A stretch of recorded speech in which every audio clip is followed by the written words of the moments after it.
Hello, everyone, and thank you for joining episode 29 of the Grey Brotherhood actual play campaign. 30 years ago, we were comrades at the West Point Wargames Club. Now we've come together again to play Adventurer Conqueror King System Imperial Imprint, or ACKS II. If you're just now joining the campaign, be sure to check the description below the link for the Annals of the Grey Brotherhood. Anytime you need a refresher, just check the link in the description to review everything that's gone before. We resume the adventure on the evening of 4th Genethaland. The Grey Brotherhoods have just arrived at Turos Tem in the company of Prefect Basilio and his entourage, having survived a brutal ambush by bandits who were laying in wait to slay the prefect. Okay, my friends. So, I think one of the first things I think we should discuss amongst ourselves, kind of two topics. One is resting here in town, at least to get two of our members back up, if not all of the members back up. And then I think it's time to talk with the prefect and his entourage about our reward as we go into the last leg. And part of it was because we found out that Sand and Bones was going to pay 11,000 to get him and or us knocked out. So I think it's appropriate for us to ask somewhere quite north of that. What are your guys' thoughts? I concur. Show me the money. I think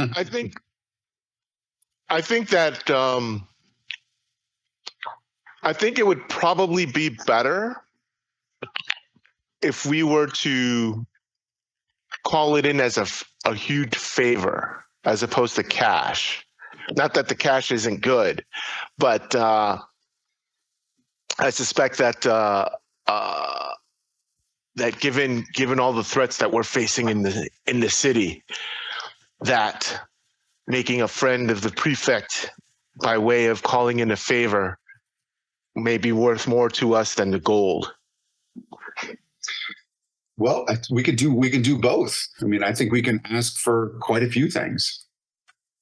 We can ask for some sort of monetary reward. We can ask for his intercession with legal matters. We can ask for an imperial charter for the company. Those are some things.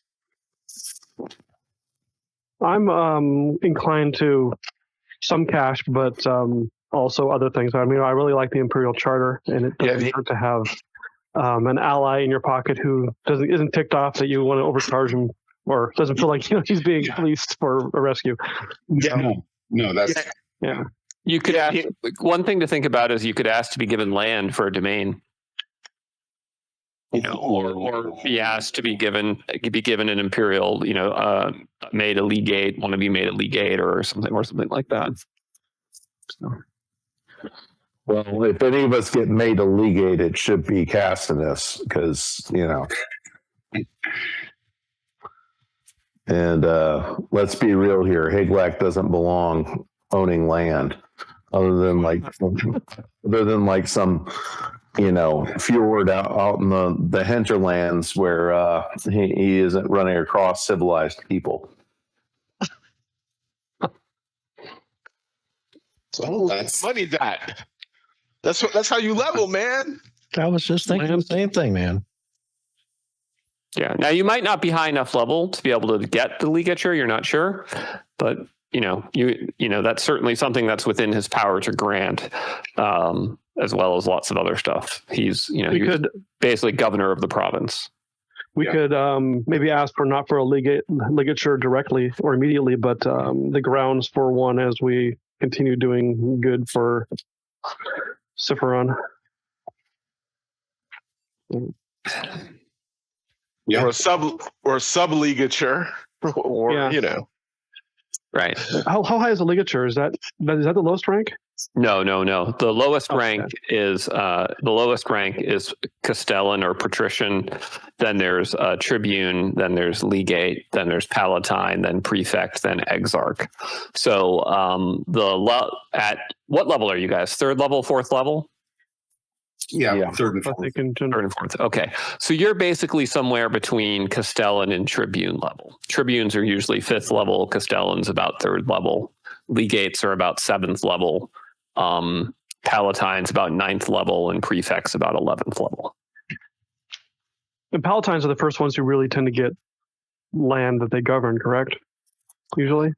No, the legates all have land that they govern. Sometimes the land that they govern is quite distant from their fort in the borderlands, just because of the way the borderlands geography lies, where the legates are sort of forward defense in those major forts.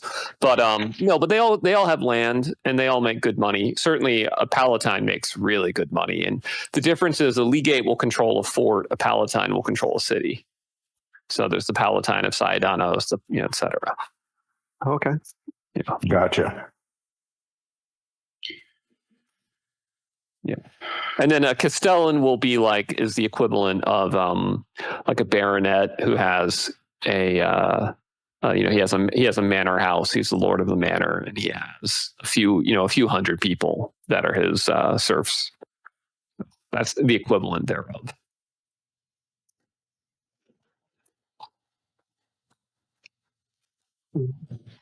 Gotcha. Yep. Regarding the other question, the thing is so it's for Genethalin. The 14th is when Horaeus and Griffin will be up, and the 19th is when Andravis and Bambi will be up. Oh, so it's only 4 extra days or 5 extra days for them. Next, only 5 extra days. So I'd say we either go now and deal with 4 people down, or we wait the 2 weeks, the 15 days. Should be. Oh, I thought. Am I off one? Maybe it's the 14th of Geneth or the 18th of Geneth. I don't. Anyway, we wait the 2 weeks. We either go now or we wait the 2 weeks. I would say there's no point in doing 2/3 and then go. Right. The only thing I'm going to toss out there is let's not forget that the last time we moved through to the temple, we ran into a frickin' giant. Yep. Mm-hmm. Mm-hmm. And so let's just bear that in mind, that we might run into something heavy along the way. But I agree that honestly, at this point, the longer we wait, the more risk there is of additional ambush. So the question there is, and I think we should ask Lady Basilio if there's anybody in town who should know of the prefect's true purpose.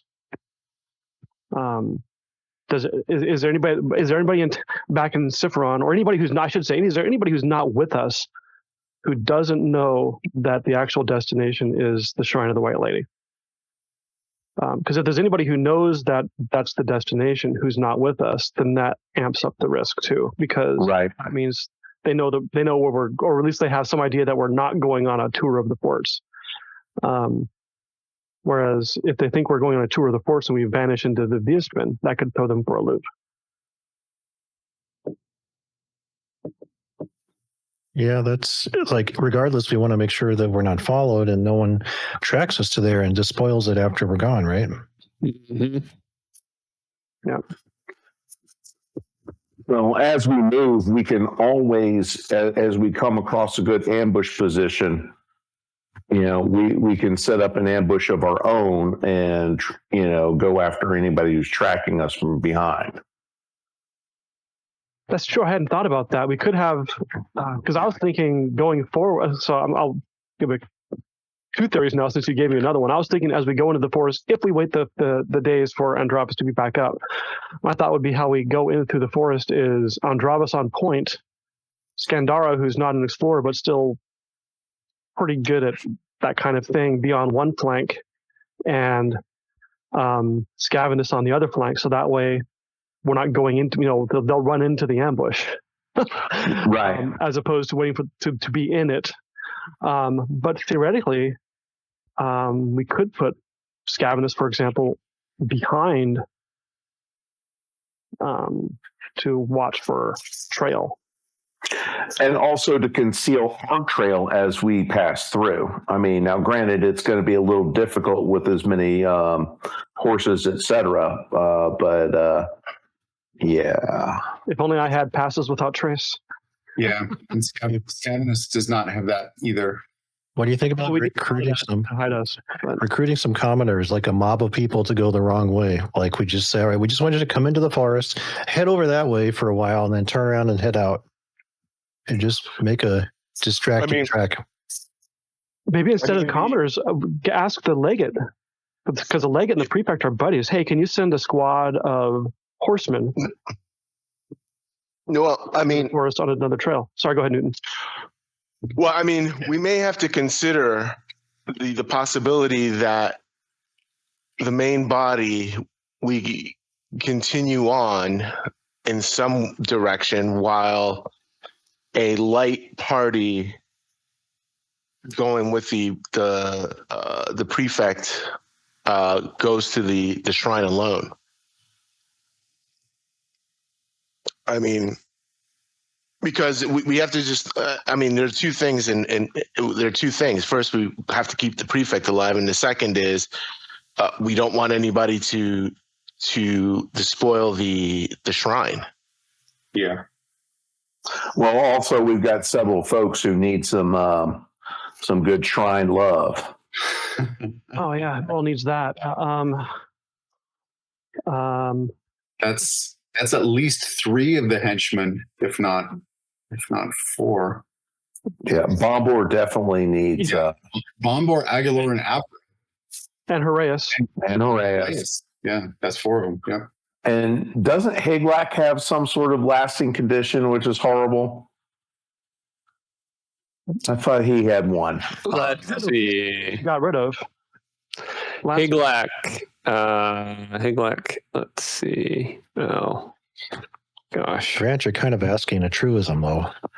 I know that, but I don't want it to come back where Alex suddenly remembers and, No, I just give me a sec to look it up. That's all. I'm just looking up. So Higlac, I have you. Your hand attacks on its own. Oh, that's right. Yeah. Yeah. Yeah. That means on a 1 you hit an ally. Right. Yeah. right, which would be bad. With Blood Drinker. Yeah, We do seem to roll those. right. Mm-hmm. I think I'm going to stay away from Higlac during battles. All right, so picture 4 identical large wagons head each point of the compass at the same time. Let's just send out decoys every which way. Well, I would say not even that, because they're expecting us to do a tour of the forts. We've come from Ciudadanos, so the next stop is Turos Aster. So we send somebody towards Turos Aster, we're doing what they expect. Of course, we're walking into another ambush, but that's another. Just kind of saying, maybe it wouldn't hurt to see if we want to throw somebody a different direction and not have the prefect completely visibly obvious, or we have somebody dressed up as him go in a different direction that's not him. Agreed. And I'm certain that they've got uniforms for their mounted guys to indicate that they're, Imperial troops and, make it look official. Heading towards Turos Aster, yeah, that's a good idea. Yeah.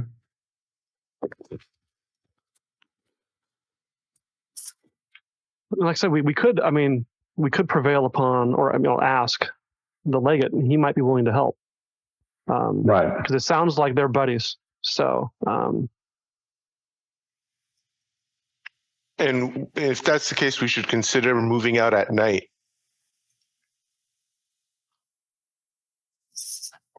And try to get a tree line before dark or before light.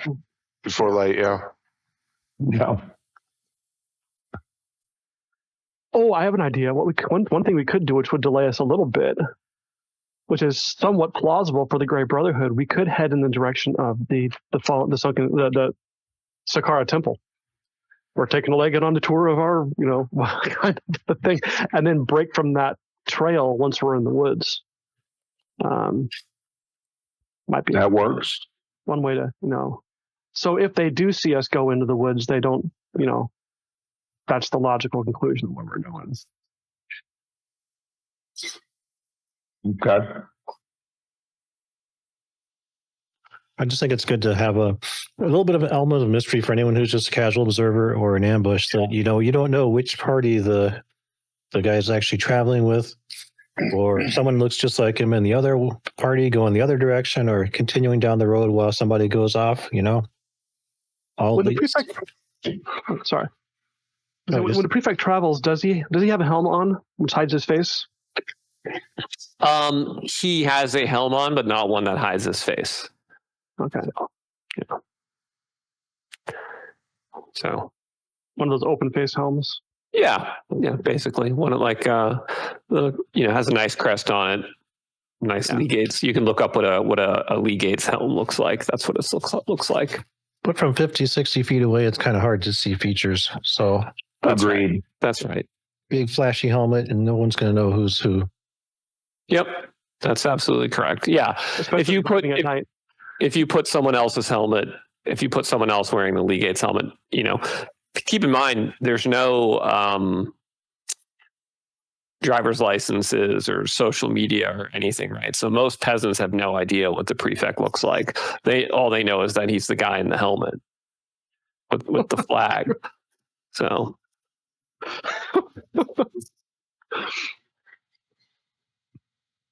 yeah. Well, it's up to you guys. What do you want to do? I mean, you have to decide what you want to do and then talk to the NPCs about it. Where are you leaning, John? Well, we asked the legate for 3 diversionary patrols. One that moves south to Turos Lewin, one that moves north to Turos Aster, one that mills about and then brazenly crosses the ford into the borderlands, and we move to the forest. That's kind of like Willie's suggestion to the four general directions. Okay. Is that with or without a 2-week break? Yeah, that's a good question. I would say without, because we're just inviting attack if we stay at Tourist 10. Okay. I could go either way on this. One, it's relatively safe. And I think we could set up watches and we could defend the VIP. And the other one is we will probably take even more casualties.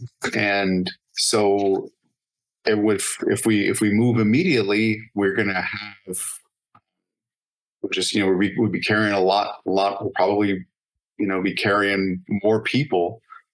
And if we take casualties before or after we hit the shrine, it's the farther we get in, it just, it makes it tougher to get out. But then again, I can. Do we want to try to recruit some soldiers to come? You know what? If we want to go right now, I say that we need probably at least one more henchman to go with us to help. I'm kind of biased on the waiting thing, so I will defer to the rest of you. What you think would be best. The other factor, which might be I'd plan on going out immediately until we started talking about it between sessions, and just being a boat anchor for the trip. To use that term again, which is so wonderful. Another drawback, though, potentially or boat anchors on the journey is we move slower. I think because or maybe we don't load it up on. Maybe we don't move any slower. No, we're just stacking potatoes on horses. So one thing that I did. Yeah. So if you look in session 29, logistical considerations, we can't take the wagon any longer on this trip. So what it's going to be is mules and horses, and that's why I totaled up everything that we had in the wagon to kind of get what the weight would be. and it would be mules and horses all at at the minimum load, if you will, so that we can maintain that 150 feet movement rate, which gives us about the 5 hex per day movement. Movement rate, generally speaking, terrain not accounted for. And then when we get wounded, we lash them to the mules. So yeah, we can travel. We're set to travel pretty light, to put it that way. Maybe we should as wagon fast with. as we can.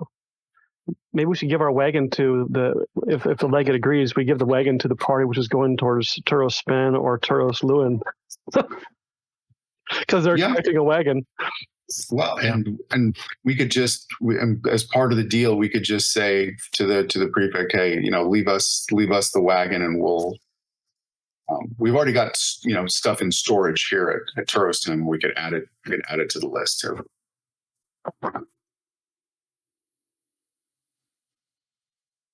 Okay. Then the question is do we go right now, or do we wait and do we wait and heal? I'm good either way. My suggestion is we move. Move quickly. Yeah. Jonathan, you're towards wait. I will tie break. Otherwise, I'm deferring. So when I use the word recruit, I meant hire some temporary people, not so much bring on additional henchmen. I was leaning more towards, can we get some of the local leadership to loan us some soldiers to escort us and provide, protection for this most important individual? Just if that makes a difference in your thinking, that I don't see why they can't, detach, given the gravity of having this individual along, detach like 5 or 10 soldiers extra to send with us. I know they're kind of stretched thin, but he should be able to pull rank on that. So I would be okay with going if we could do something like that. I'm kind of on the fence about going if people are already down. I agree with Grant's logic though. If we give them another 2 weeks to, I don't know, get word gets back, and then they conjure up some more demons or something to come after us, or some hellhounds or some other. Right. We'll be sitting ducks anyway. Yeah. Okay. Looks like we're gonna move now and move fast. Okay. Newt? Concur. I totally concur with that. We're gonna outrun the blood. There we go. Okay. So on the morning of the 5th, you're going to depart, and then I think we'll take 1 day, because I think there's still no. I think everybody's pretty much check your folks and see if there's anybody that's significantly wounded. Like Scavenus is down 3, but he can recover that in 1 night. When Skandara was miraculously healed and saw the vision, was she healed all the way up to, or is she still at 1 hit point? she's at 1 hit point. Okay, so she needs 8, but through magical healing, I think we got that between all of our We do. stuff. Yeah, you'll have it. You'll certainly have it by tomorrow. Yeah. Yeah. And Bomber's at 1 hit point, and he needs some. Okay, so I would say some love, but that's not accurate for poor Bomber. Yeah. Alex, I think what we're going to do is we're going to spend 1 day, wounded rest, and then we're going to negotiate with the legate and with the prefect, and kind of get ready for make our plan for movement. So you're going to rest until the 6th and not the 5th. Is that right? We arrived on the 4th. You arrived on the evening of the 4th, yeah. So you could sleep the night and go, or you could sleep the night, spend the day there, and go the next day. That's what I'm trying to find out what you mean. It's the evening of the 4th. Are you leaving on dawn of the 5th or dawn of the 6th? No, dawn of the 6th. So we'll need a day to put the plan together, get everybody situated. Okay. Yep. So spending 1 day in Turos Tem and 2 nights, departing on 6th. Okay. All right. And so I guess you need to talk to the NPCs to see if they'd like to agree to your plan. Yes. Okay. So I think the first one is we talk with is the prefect and his party. So Okay. we call a council of war for them. All right. So the prefect has been isolated by his wife because she doesn't like to expose him more than necessary to other people. In quarters in the barracks, empty barracks in the fort that have been provided to her. And so you guys meet there. It's her, it's the priestess, the matriarch, and the prefect. And he says, "Voices are very loud today. Can anyone else hear them?"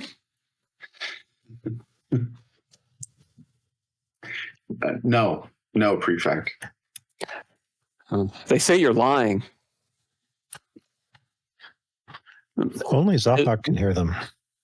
Zahak says, "It's true. They say he's lying."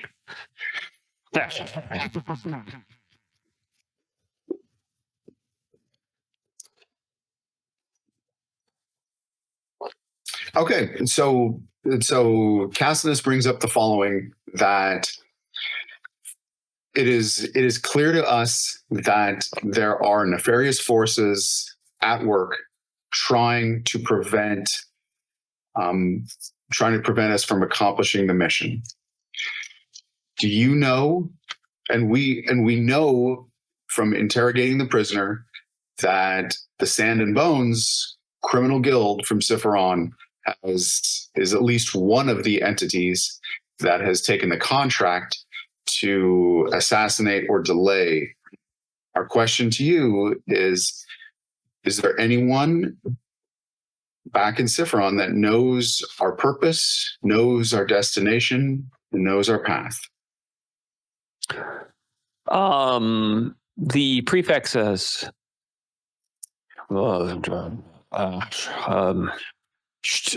it's so hard to think with the voices in my head. I'm sorry.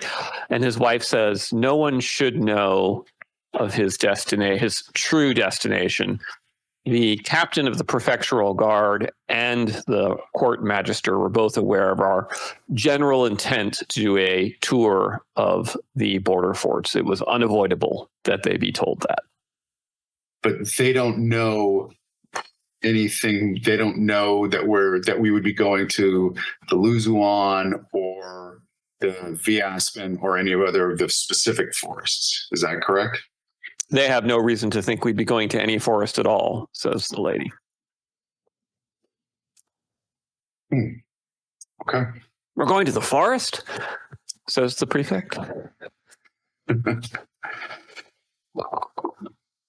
Okay, then I tell them the plan for that. We will ask for their assistance in talking with the legate at Turos Tem to develop to get some additional forces to perhaps go with us, and for 3 diversionary parties to depart the fort, in 1 day's time. So that'll happen, so maybe let's play that out and see if they agree. All right. So the lady Basilio says, "I will accompany you to meet with the legate, and you rest now, husband." And he says, "Yes, good idea. I'll rest. No, not in the grave. Shut up. All right. So you head over to the villa within which the legate lives. He greets you, and he says, "Lady Basilio, I trust you've changed your mind and are ready to stay here in the villa with the family." And she says, "Regrettably not, but the quarters and the barracks are fine, legate. We come with another matter. My expedition leader, Castinus, needs your help." And she motions to you. Then I explain to him that we do have a secret mission that we're forming on behalf of the prefect, and we have already been ambushed twice, and we have every reason to believe that there are further evil forces that are trying to prevent that mission.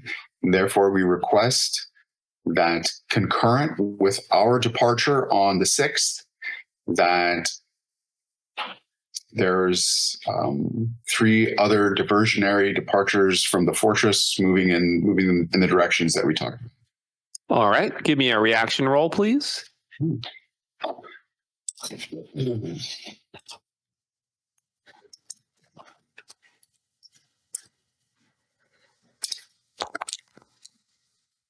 Okay.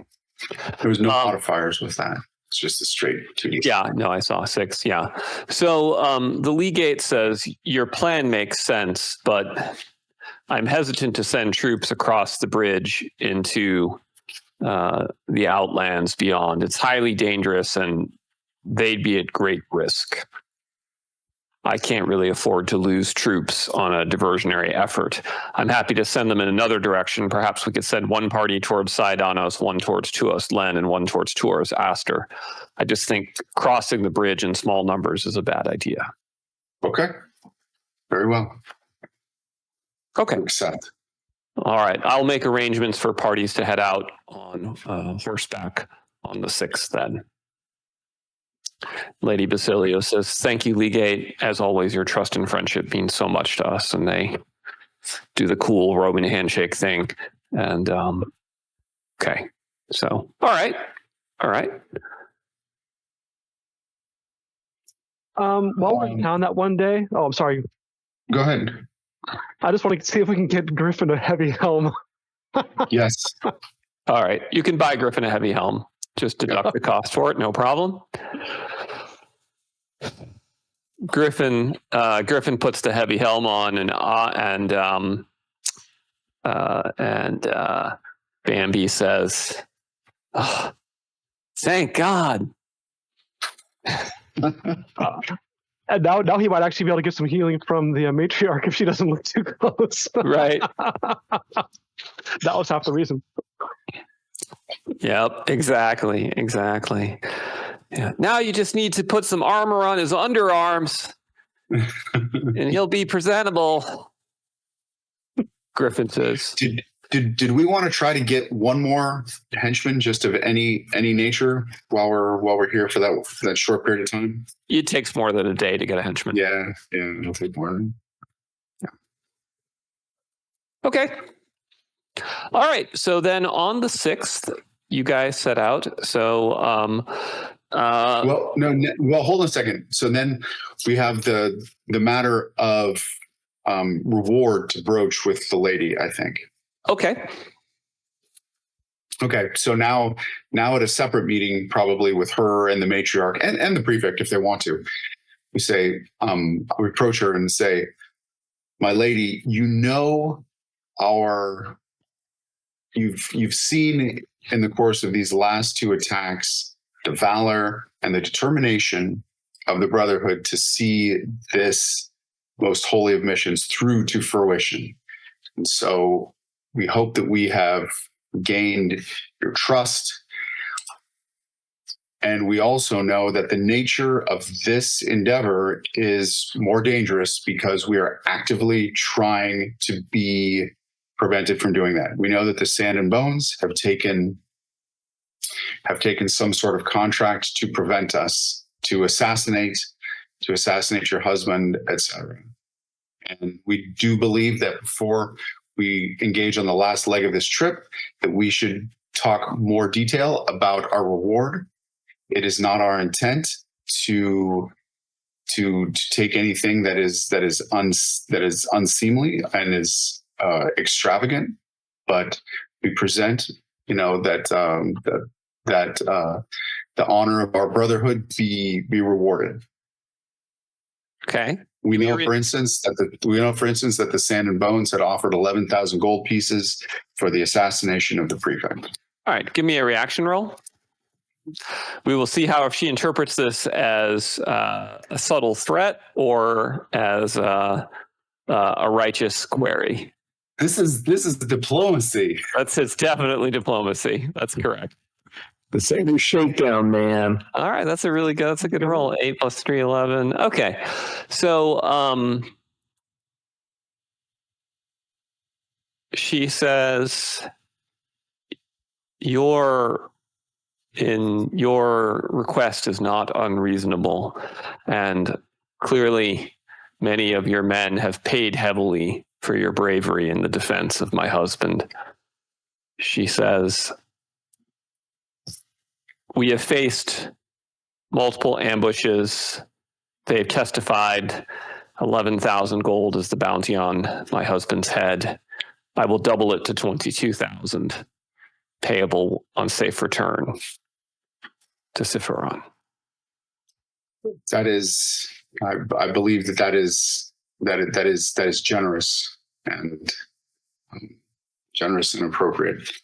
We would also seek to secure an Imperial charter from your husband upon our successful return to Sifron, recognizing the Grey Brotherhood. An Imperial charter? I mean, the Imperial Vanguard has already gotten a charter for the Borderlands. Give me another reaction roll. Well, stupid Vanguard. We're the freaking rear guard. Okay, and then she said, Well, just when we needed that. all right, and stars. But I don't see the Imperial Vanguard here, do you? Perhaps they have more important business to attend to. An outrage. Of course, we can get you an Imperial charter. Worry not. And perhaps we would be remembered by yourself and your husband inside Sifron as we continue in our service for you and the Empire. She laughs at that and she says, if there is one thing I have learned in politics, it's that no one ever has gratitude for long. We will certainly do our best, but you were wise to ask for a boon when you could. Fair enough. Okay, so good stuff, good plan. So we'll cut forward to... no, we aren't. Not quite yet. Don't we have people that need to be healed a little bit? Or are they all going to be just stuck at not quite full health? Do they... everybody that was down should, over the course of the day, should be healed. Yeah, who's low on hit points? So Andravis is down because he can't go up though. Yeah, Agalor needs healing. Agalor, Avaro. There's quite a few if you go through the list. There's Higlak could use a few extra hit points. Yeah. Scandara needs 7 or 8. Scandara needs 7. So I was thinking of, if we're going to be spending a couple of nights, we could at least have some staffing also, maybe some other stuff. I don't know. Yeah, absolutely. Absolutely. It's safe to assume that this length of time is enough, or should we do some rolls to figure it out? So you've got 4 wounded guys, so they can get, and they're going to rest for a day. So that'll give them 2d3 healing each. That'll certainly take care of Avaro. And so let's start by rolling the 2d3 of healing, just for healing while under the care of a healer. Okay.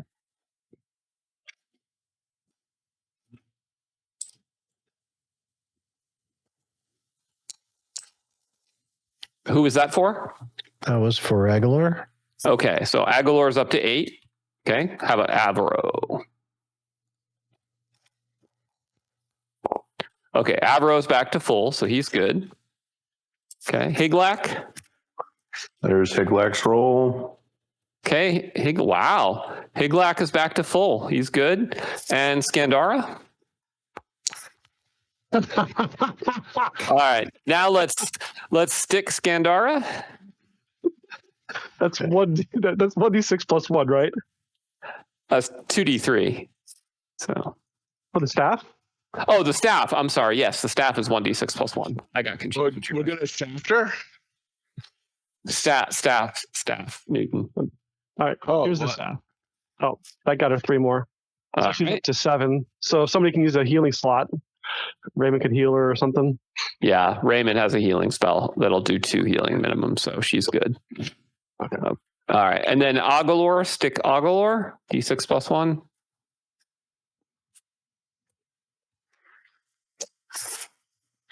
I rolled for Bombor, so that He can't. Yeah, Bombor He has- stuck at Bombor he has stuck at veterans. 1. Yeah. right. Never mind. Yeah. All right, so I'll roll for Agalor then. And he's Bambi now. 2 more. Okay, so Agalor is at 11. So, and then Newton can use a Cure Light Wounds on him and get him up to 13. So he'll be good. Okay. So no problem. So by the morning of the 6th, everyone who is fully healed is fully healed. Important question: since you don't have a wagon, are you taking the wounded with you? Yes, that's why we've I did those calculations so they can be on the mules, because we picked up the mule train in Saidanos. Okay. So the travel time with them traveling on mules will not count as bed rest for them. Right. Okay. All right. So is Griffin still at -1? Is that intentional? Griffin's at 1. He's at 1. Griffin's at 1. Yeah. Yeah, I'll fix that. Got it. Okay. Now we will go to the 6th. Yes. Okay. So it's a clear blue day.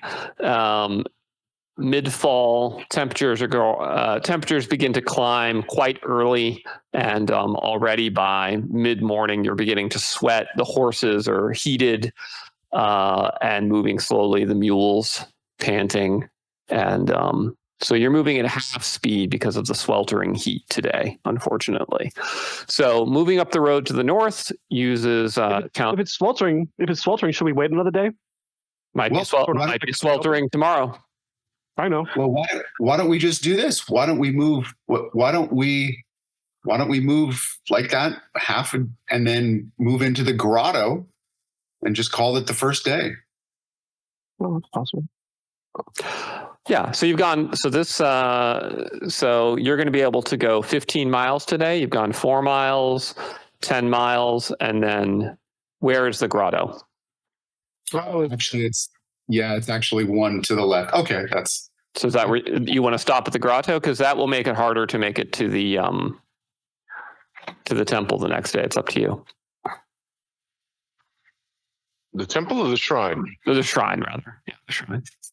I say let's stay in the grotto, because I do not believe that we will have an encounter if we stay there All right. unless someone is following us. You will not be able to make it then to the shrine tomorrow, Oh, okay. because you can only go 30 miles and then you move at 2/3 speed in forest. So you'll only be able to go 20 miles, which won't get you there. Could we force march okay. there? Yeah, we could. We don't. Not with people who are at 1 hit point and they're unable to force march. Yeah. Okay. Yeah, let's take the risk. Take the. Yeah, and yeah, because there are two things. The first is the grotto is our safe spot.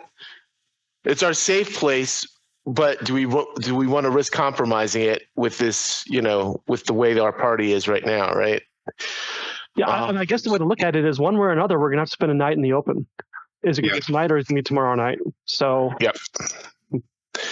Yeah, I might as well get it. Right now, we have a little bit of an element of surprise because we've got those diversions out. So.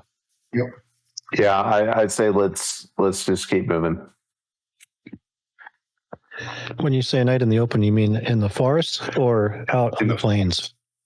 I mean, not in a safe place. Sure. Yeah. Not in the grotto. Yeah. Okay. So straight up as far as we can go.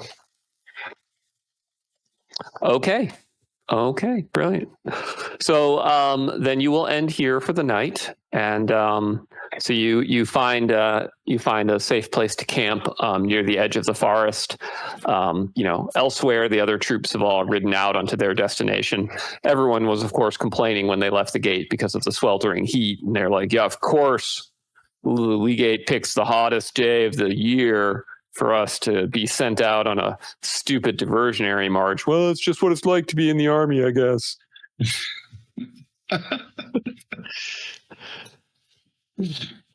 If it ain't sweltering, we ain't sheltering. All right. So the next day, it's the 7th. Nothing disturbs you in the night. Hey, Newt. When everybody started complaining, the League just said, "Move out, you."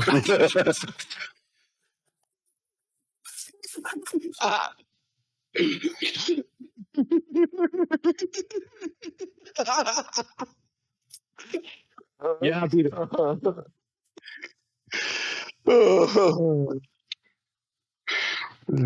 right. So the next day, that's the 7th. Today is cooler. It's in the high 80s, low 90s.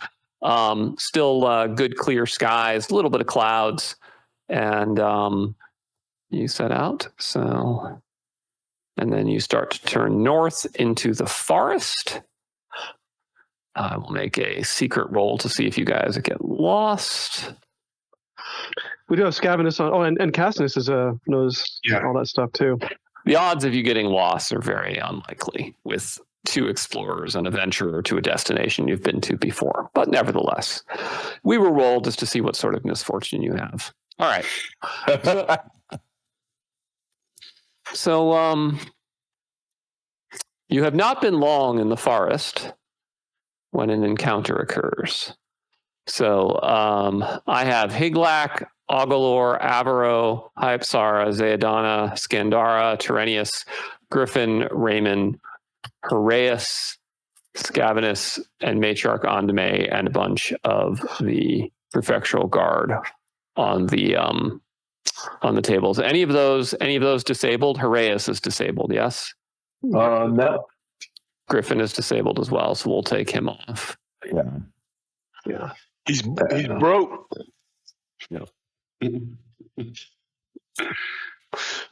Yeah.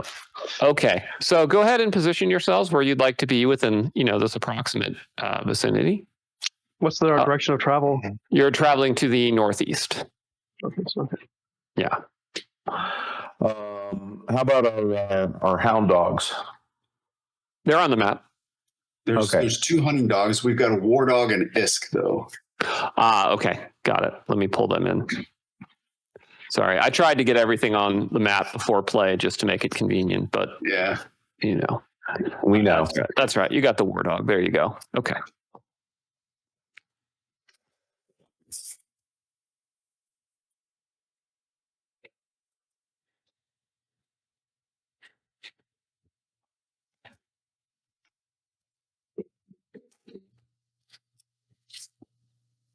So do we want Hyapsara up in the front? No.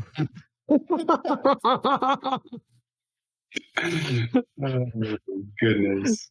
She should be like right in front of the prefectural guard, hanging out with all the injured people who aren't on the map. Probably Scavenus should be up in the front, right? Yeah, with ISK. With ISK. And stick him up there. Scavenus on the left flank a little bit. I don't see Castinus, Alex. I think he got moved. Oh, I think it's because last time he was in the wagon. So there you go. Drop him in. Yep. He's in now. Okay.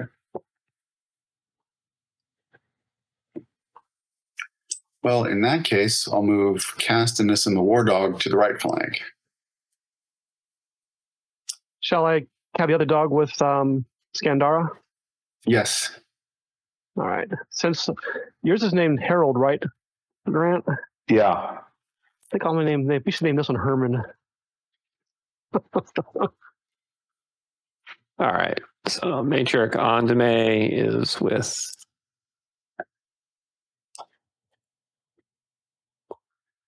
I just read about Teutoburg Forest, so Herman the German's on my mind. Yes. Herman the German. Oh, man. Whereas I've been watching Vikings lately, so mine's named after Harold Sigurdsson. That's cool. All good shows. All right. Willie, that scroll of Fan of Flames that we picked up, Oh yeah. that keep that one in mind if we're looking like we're going to get overrun with a bunch of things, because that would be a good one to use, like if we were just getting rushed by a bunch of like goblins or orcs or something like that. It's a whole bunch of things. Beat back the horde. Yeah. And ACKS that only hurts the bad guys, right? That's one of those which is selective. Am I remembering that? Yeah. correctly? It's like and select. You can select the targets. All right. So let's get a surprise check. So you will be you're rolling d6. You will be surprised on a 0 if you are an explorer. On a 1 if you are a venturer with alertness. A 1 to 2 if a normal person, and a 1 through 3 if in a heavy helmet. Okay. So just roll d6 for the party, Jonathan. Oh, not me. Yeah, All right. we'll let Sean. Caston is going to roll it. Okay. Okay. Here we go. Maybe I should have rolled. Wow. Okay. So the only people that are not surprised as the round begins are the dogs. So we'll add them into the fight. And where is... Oh, wait, you're not there, Andravis. So it's... Gavin's up here. Yeah, Scavenus. Yeah. And Scavenus. Okay.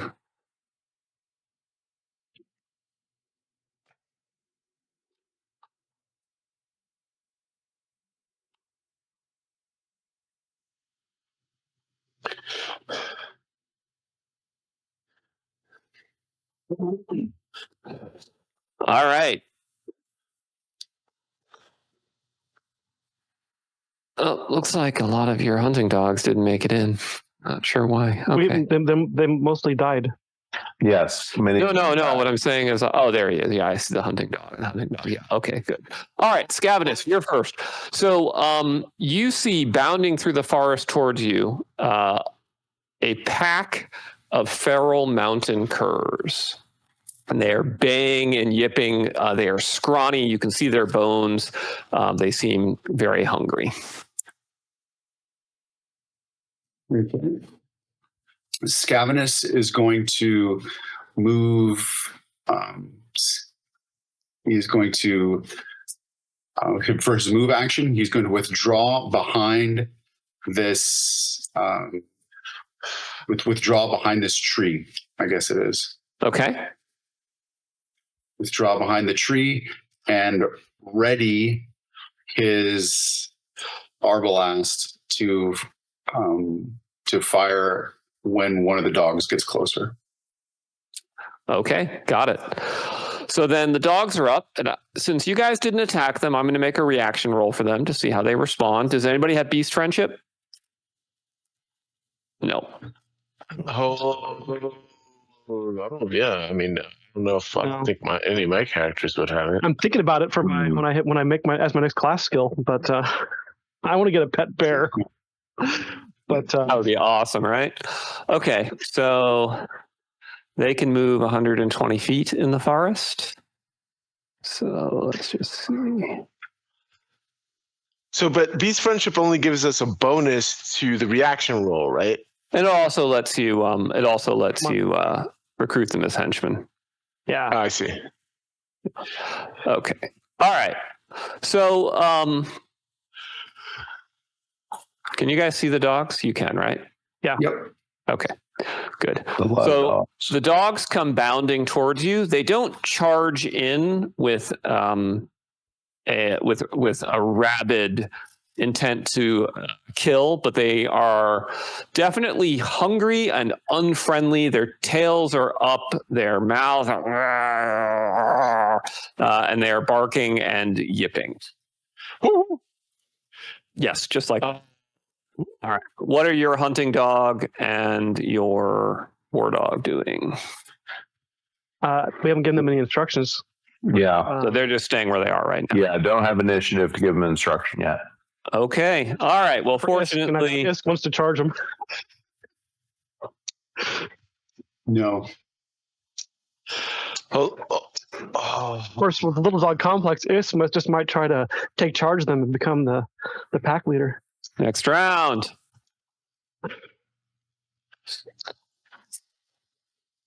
Hold on. Yeah, hold on just a minute. Anybody casting spells? That's what I'm trying to figure out. Let's see.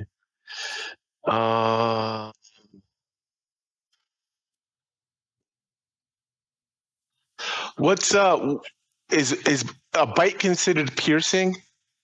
Bite is piercing, yes.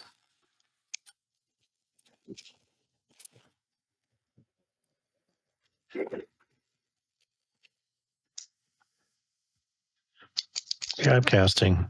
Okay. Yeah, I'll cast. Okay, great. All right, so let's see.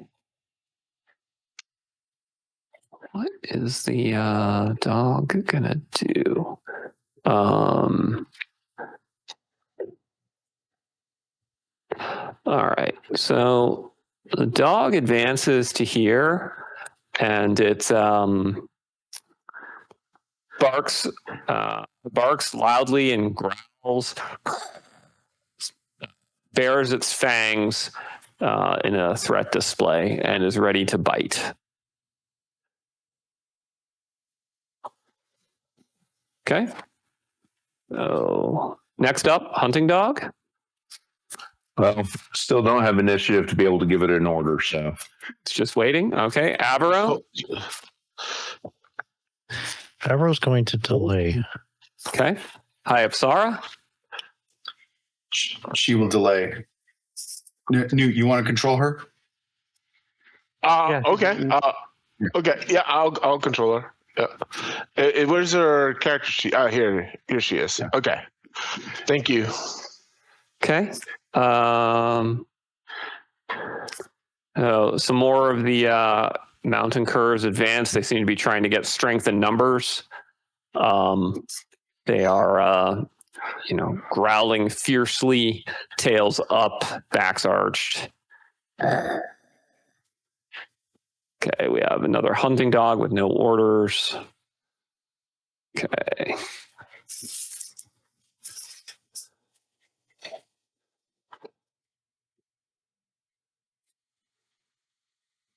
Okay.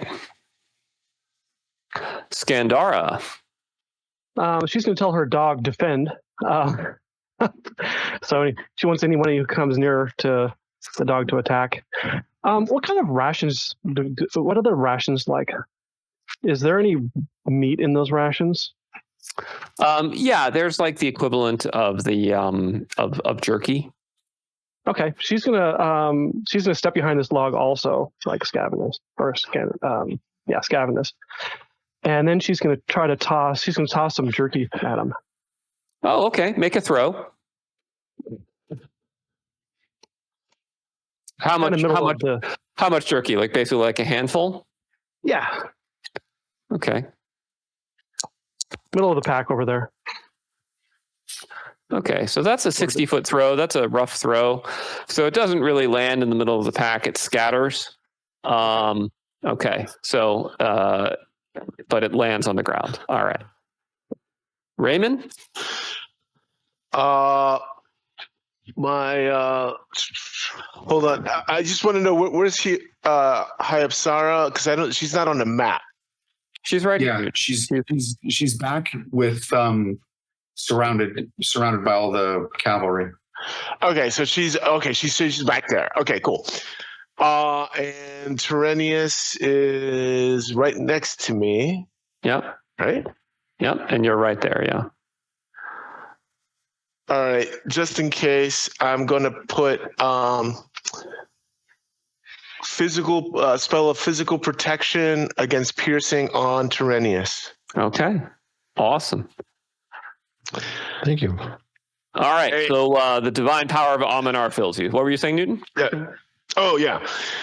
Tyrannius, you should be impervious to their bites.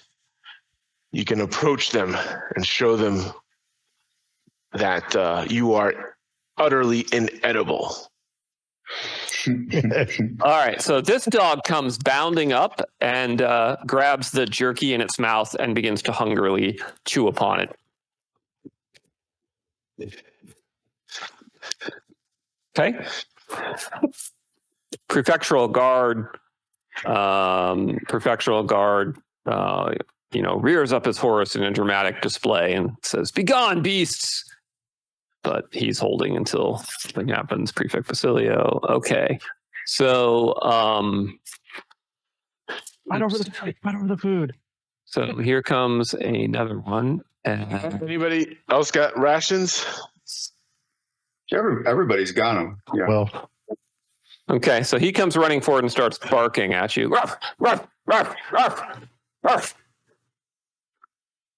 Okay. Avro who delayed, can also throw some rations up in the small cluster right up in the center up here. Okay, Avro, you've delayed, so you get into your packet and throw. So go ahead and make a roll. It's a very close range now, so it's an easy throw.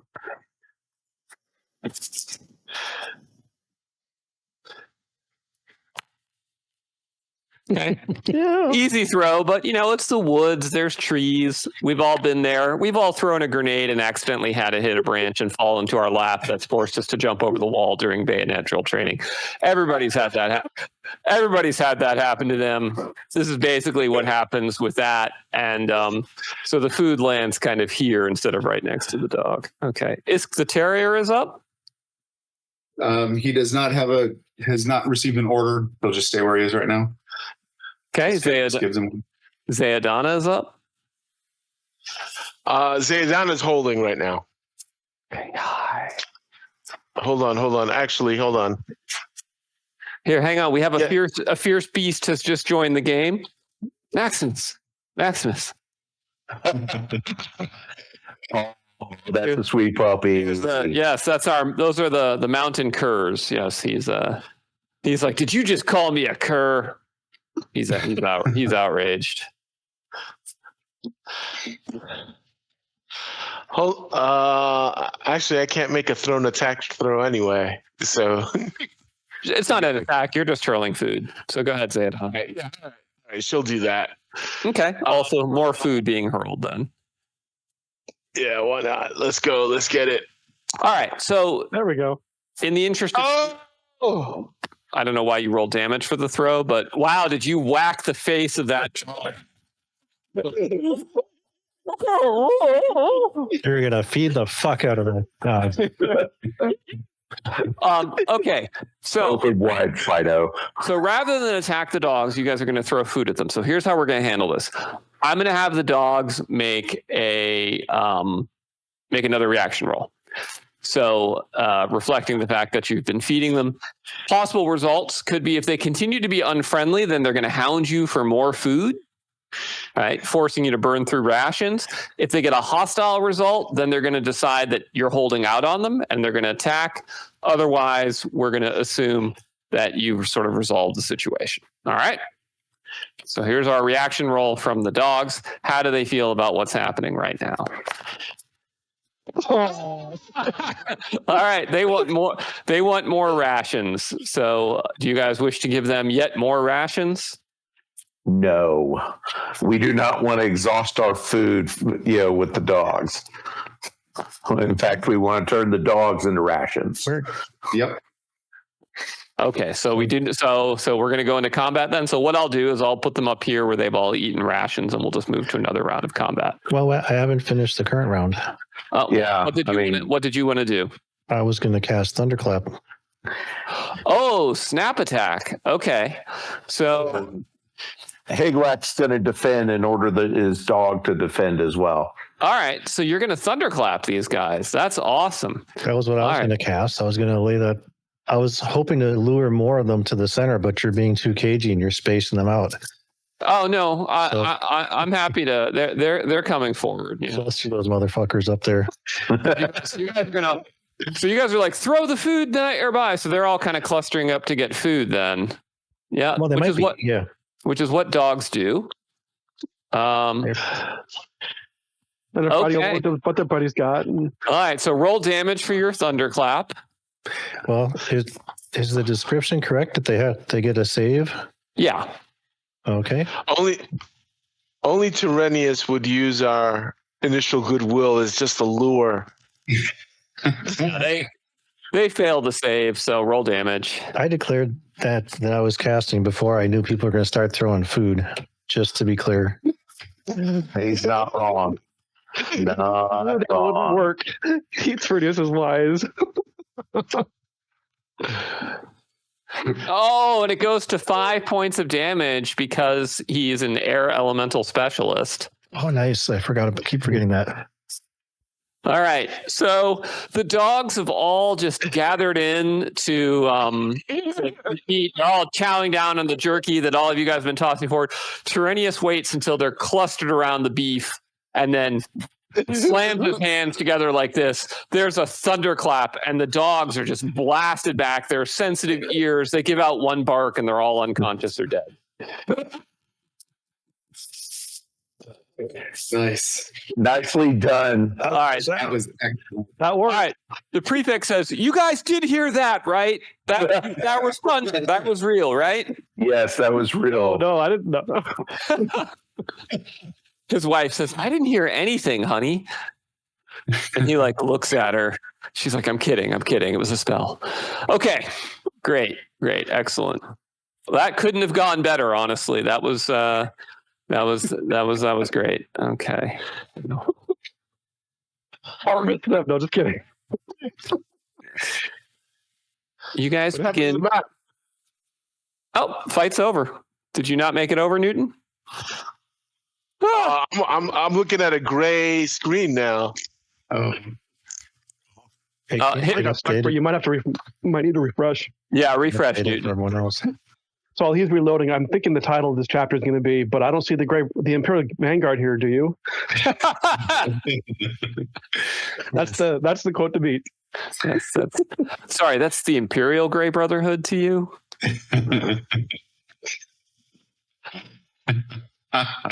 Those guys.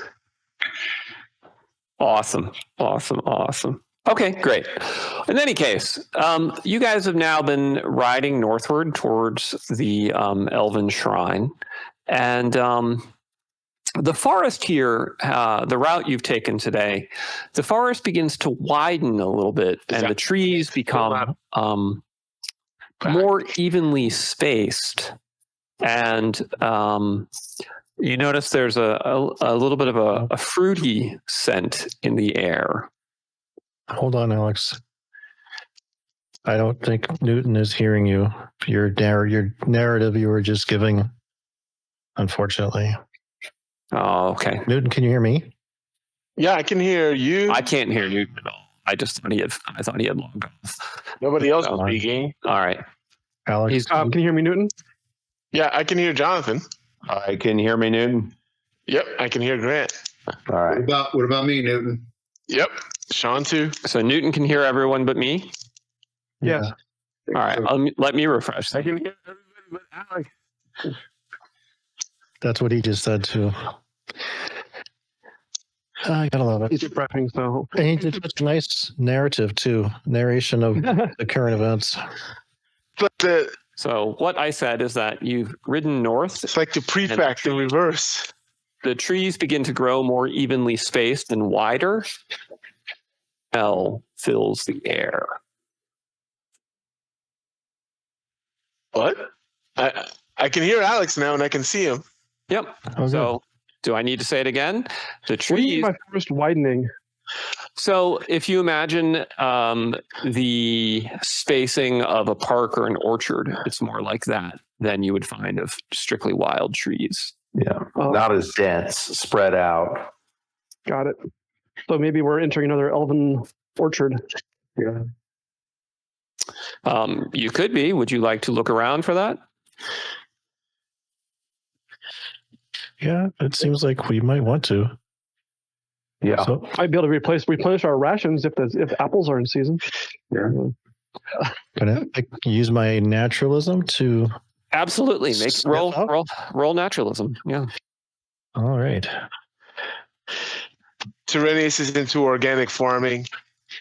I am.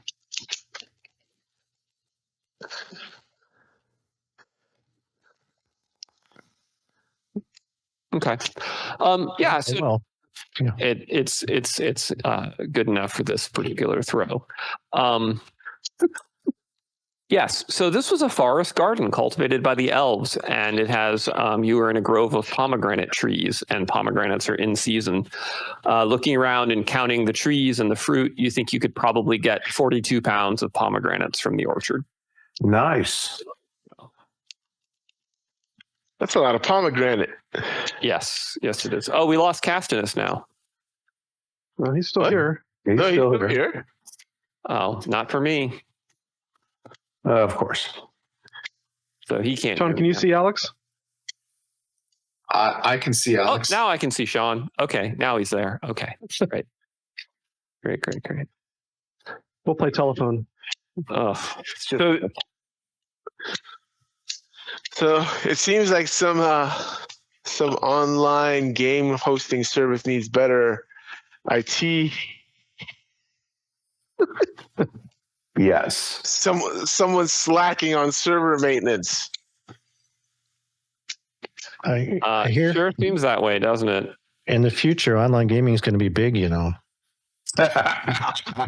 Someone should start a company based on that. Well, should we pick some pomegranates as an ancillary activity? Yeah. Yep. You know, if we juice these, we can charge 10 gold pieces per bottle to the elite of Sidanos and Sipharon.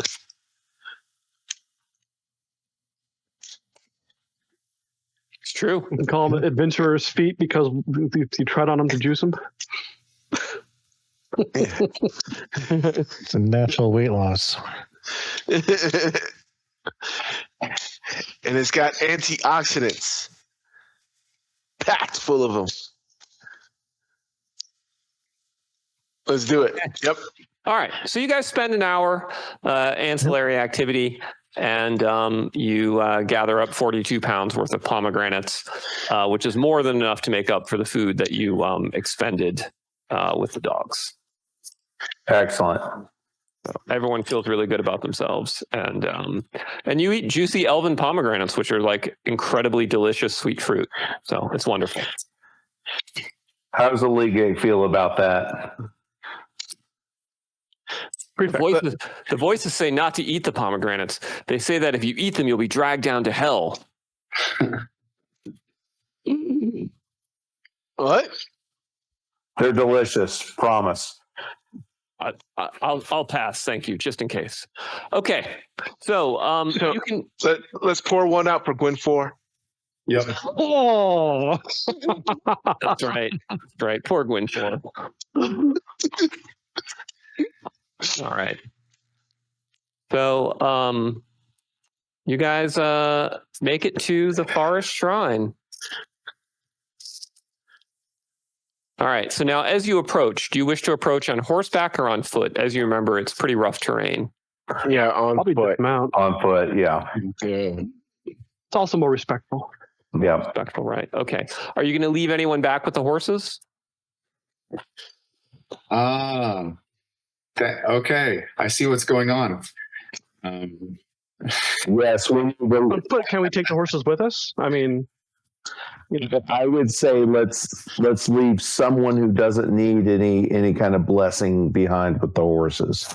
I'm gonna say Castinus, Raymond, Tyrenius, the entire prefectural guard. And I think it's gonna. Let's see who can take. I get the feeling that someone's coming up. So. Well, not necessarily just that. We should probably stop maybe a quarter mile away from the shrine with the horses. Mhm. Anyway, we don't want to ride because the horse is going to leave tracks, right? We don't want to leave folks tracks all the way up to the shrine, right? So we should probably stop half a mile. That is Half a correct. mile to, yeah, Yeah. Plus yeah, half a then, mile to, yeah. and then leave a party behind with the horses, and then the lightest possible group go to the shrine, but someone who knows proper shrine etiquette. So it has to be at least It has to be Raymond. Yeah. Yeah. This way we avoid having a lot of unnecessary people know the route to the shrine. Yeah. The exact location of what it looks like and what happens there. Okay. So who all is gonna? So what's the plan then exactly? So okay, who needs shrine blessings? Who needs shrine blessings? I guess let's start there. So Higlak, okay, you're going. I guess Horaeus needs it, right? Yep. Yep. Bombor needs it. 3. Yep. Griffin. Well, Griffin 4. And Travis is willing to try a second time. What's wrong with Andravis? Minus Will. We lost Will. Oh, Andravis 5. Okay, yep. And then the prefect 6, and then Raymond 7. Right? Isn't there something wrong with Avro and Aguilar also? Yeah, Or maybe one of them has something. So Avro had a vision of sublime informers and is fine. Aguilar is sensitive to bright light. So Aguilar. Yeah. 8. All right. Everybody, and then everybody else stays behind with the horses. Yep. Okay. So Aguilar. Who else? Aguilar, Andravis, Griffin, Bombor, Horaeus, and Higlak are the wounded. I'll type them in the Discord. Yeah. Higlak, Griffin, Horaeus, And we need to. Basilio, Lady Basilio. If there's She's shrine itself, if there's somebody at the shrine itself, I don't think we want to send a bunch of cripples alone to a shrine either. But Higlak is Higlak is in fighting shape. yeah. Yep. So is Raymond. Okay. Yeah, and I'm in fighting shape. Okay. Is this still the same? Is this still the same day as the Same day as the dogs? Yes. Okay. So Hyapsara, Scandara, Avaro, Castinus, the prefectural guard, Zayadana, and are not going, right? Are staying back with the horses. And Renius. And Tyranius. And Scavenus. Yeah, Scavenus doesn't have a. Hold on. Where's what's her name? Who? Hold on. Arya. Arya's not with you guys. She's doing. She's doing missions back in Sifron. Yep. Oh, okay. her and Right. Toothy are getting up to shenanigans. Yep. That's right. Okay. That's right. Okay. All right. So we need to drop a Scavenus on here. Okay. So this is the two groups, right? And this group is back here with the horses. Yeah. Would you want to send one of the guards with them? No, None of them? none of them. Higlak has got this. One thought is should Scandara sneak up to the shrine or close to the shrine, get in sight line of the shrine, and then come back first, just to make sure the shrine is clear? It's a good idea. Because I'm worried that there's something bad at the shrine. Okay. Okay.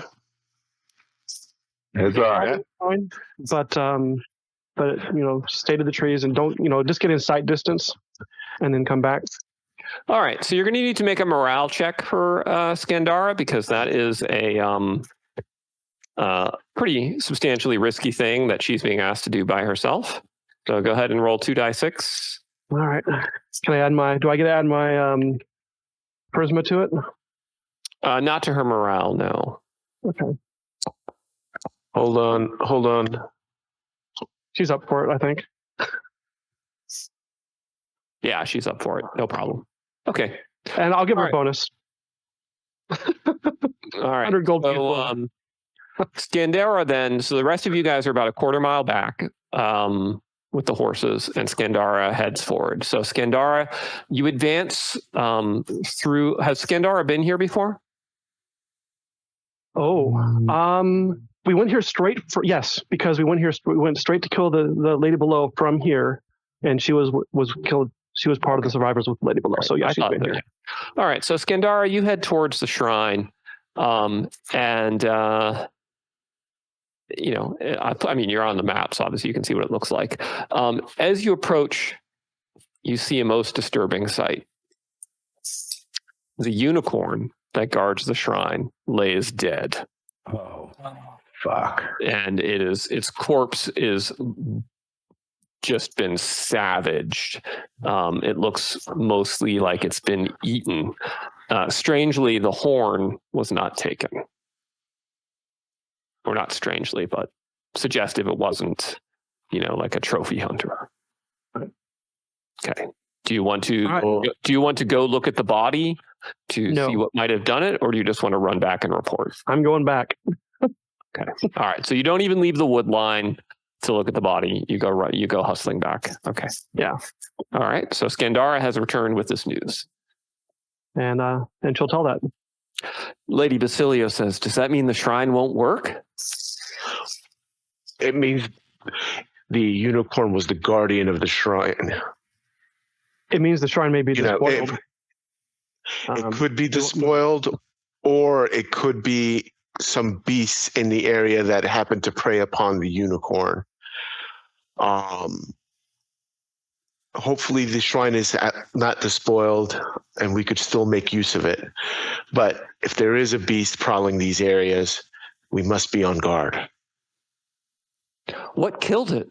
The unicorn, I mean, says Lady Basilio.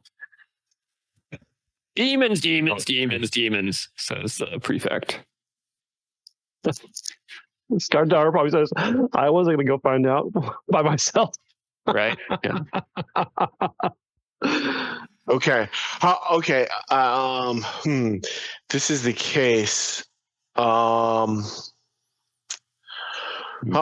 long will it take to get back to the horses?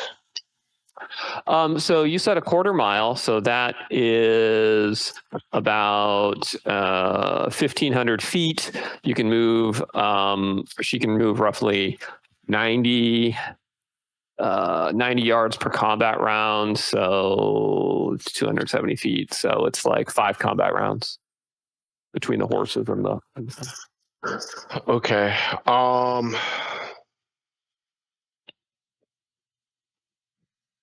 Let me see. Okay, in the away party, I guess.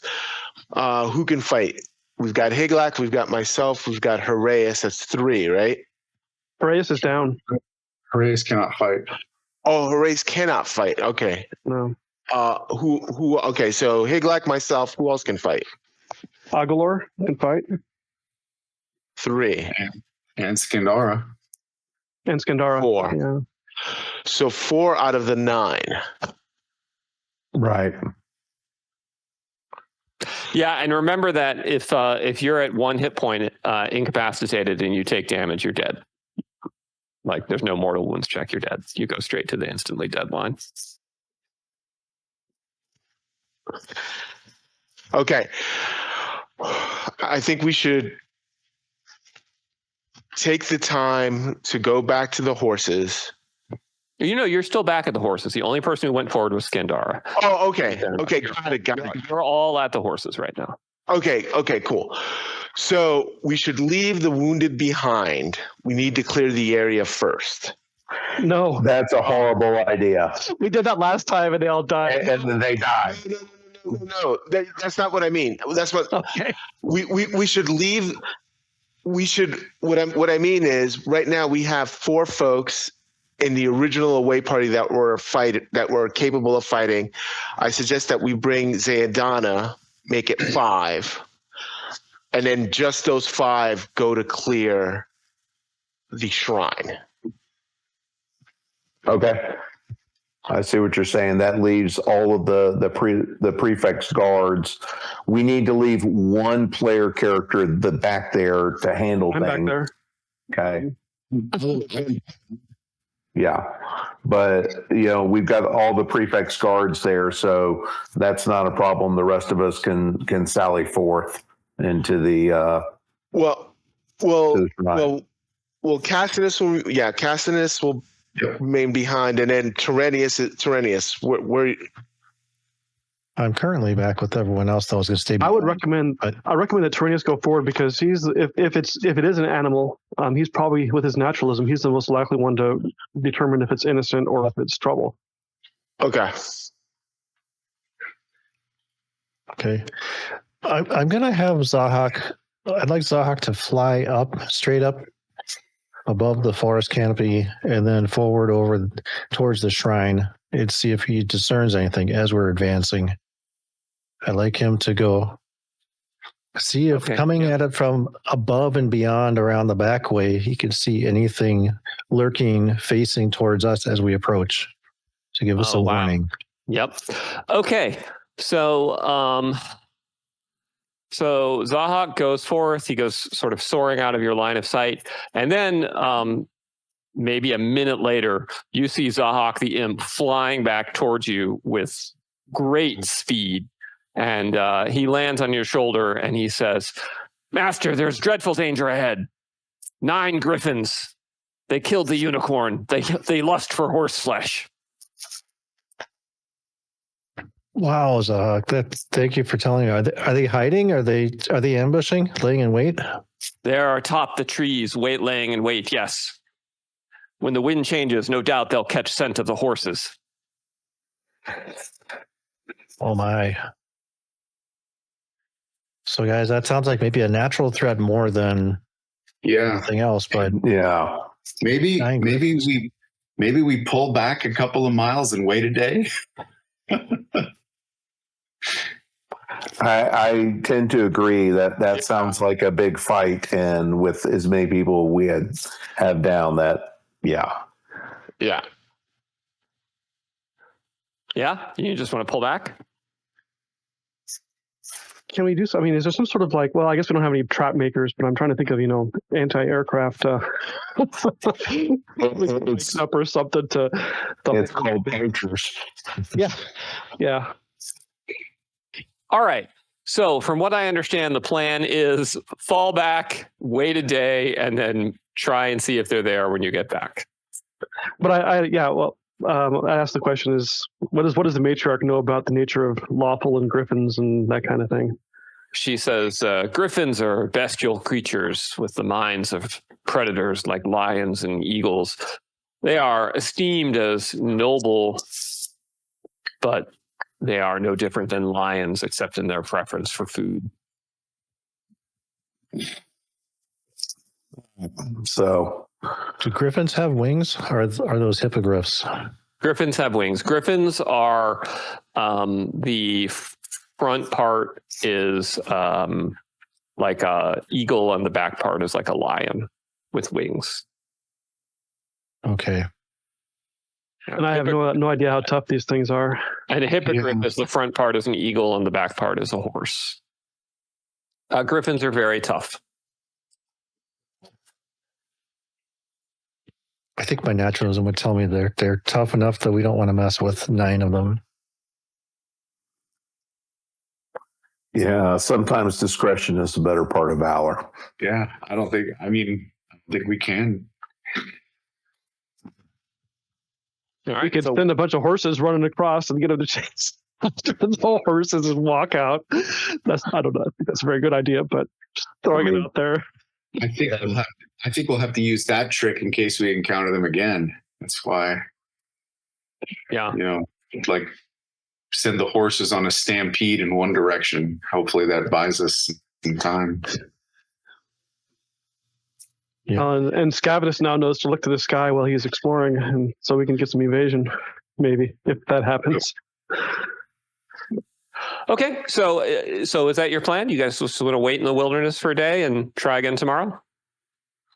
Yeah, I think that's my vote. All right. Yep, same here. Let me Retreat stealthily away. Let me do some rolls to see if anything assails you in the night, and figure out what happens after that. Okay. So now we got to see what's up here.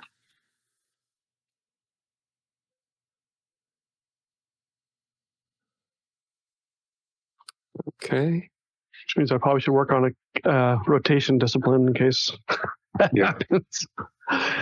Just in case. Gotta keep track of who's up again.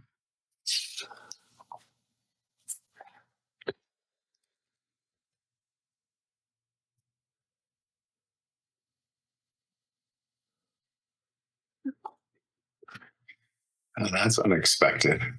Oh, that's really interesting. Yeah. Okay. Okay. So next day, you guys want to head back? Yep. Well, Same basic approach, and you want Skandara to go ahead? let's have Zahak, since he spotted the griffins, let's have him go forward. You sure? I'm going to have to be a little bit more cautious. I don't want to send him right into their waiting arms and have them tear him apart. Yeah. Master, Skandara, I think it would be best if I stayed with you. Skandara says, pick a horse and send it for. Oh. Maybe. Might actually be a good idea. He doesn't want to go, I'm sure. Send one of our spare food carrying mules or something. Yep. That would probably be. Except how do you get them to go ahead? I was about to say it's a mule. They don't exactly, do exactly what you tell them to. Okay.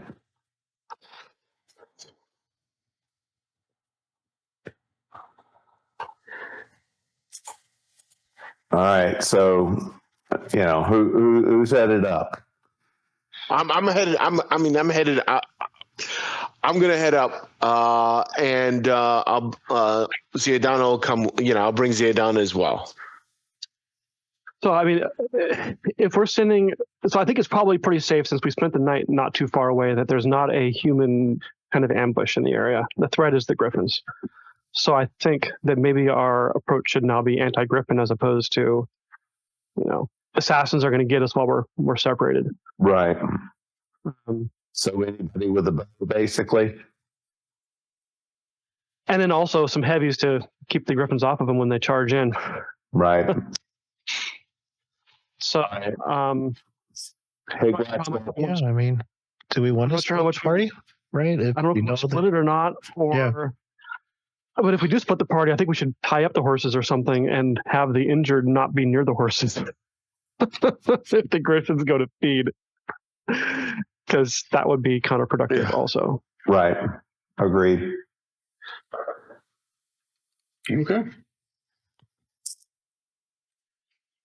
Well, stake the horses apart from each other, and that way, if they do get attacked, they're not in one clump and they can't just wipe them all out in one fell swoop. Yeah. And plus, then that way, if they spread out to feed, you can pick them off one at a time. Truth. And they maybe have all the injured with one or two, maybe two healthy folks Yeah. in a near the edge of the glade, perhaps, or something. I don't know. I'm a little bit worried about splitting the party at all, but at the same time, I'm a little bit worried about injured people going into around a bunch of griffins too. Right. Yeah. They might become snacks. Yeah. All right. Well, I'd have them conceal themselves off to the side. So the horses are staked out there, obvious bait. The injured are hiding. Okay. Or at least not immediately obviously visible, right? Yeah. If they're going to stay behind. Yeah. well, I mean, they're the prefect's guards. So, I mean, I like the idea of a one person staying behind with the prefect's guards. Okay. I can do that. I mean, if we just want to leave one person behind, because I'm wounded, I can't be engaged. So, but I can still use my charming voice to exhort. Because it's no longer raspy. Right, and then the prefect guards are gonna leave them behind. Yeah. So we'll have them and the horses, and then some wounded. Sounds about right. Yeah. And then Is the prefect staying with them, or is the prefect coming forward? Prefect's coming forward because he's not at risk of instant death if he takes damage. What about the matriarch and the lady? Stay with the wounded? Stay with the wounded.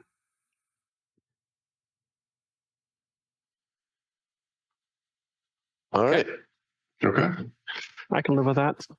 Let's do this. All right. And so Zahak is not going forward then, right? Do the guards have bows? They do not. Oh yes, they do. They're cataphracts. They all have bows. Yeah, so they should maybe plan on potentially shielding the horses. Like, if something comes along, if these griffins appear, they can be off to the sides and shoot at them and stuff like that. That would be the idea, at least. Yep. And Zahak denied wanting to go into the air, I suppose. So in that case, he's not going ahead. It's not that I don't want to go in the air, Master. It's just that cowardice is the better part of valor.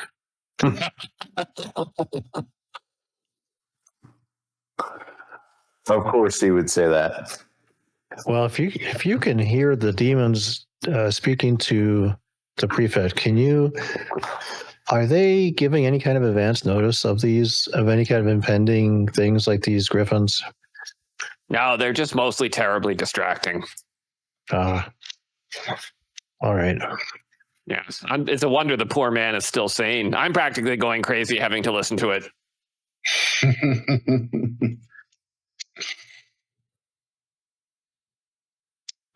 Well, you're not helping out very much right now, I suppose. I'm mildly disappointed in you. Wow. I'm disappointed in you, Master. You've had plenty of options to choose chaos, and you keep choosing law. One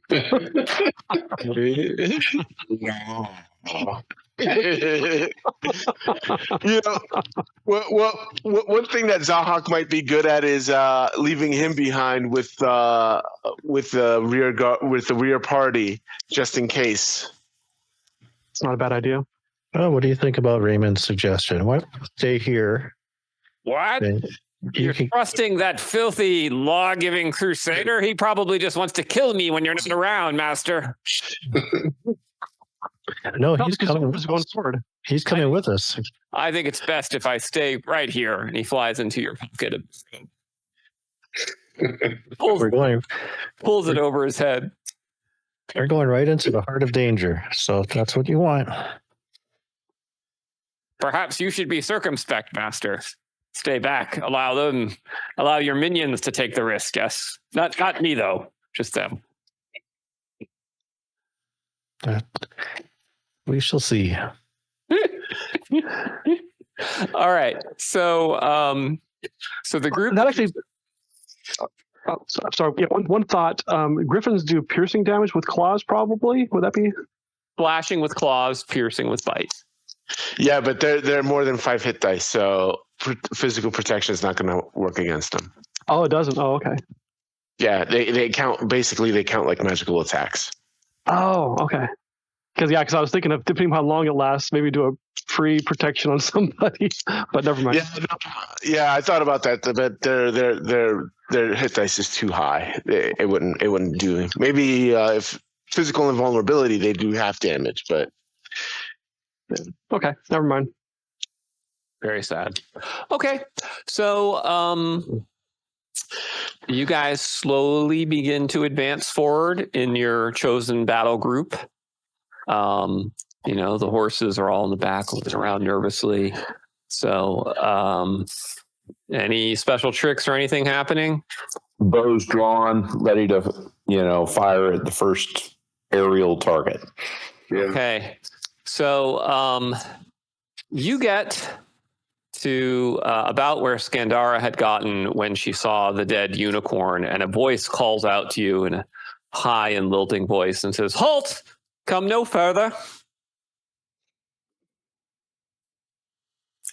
Hold on.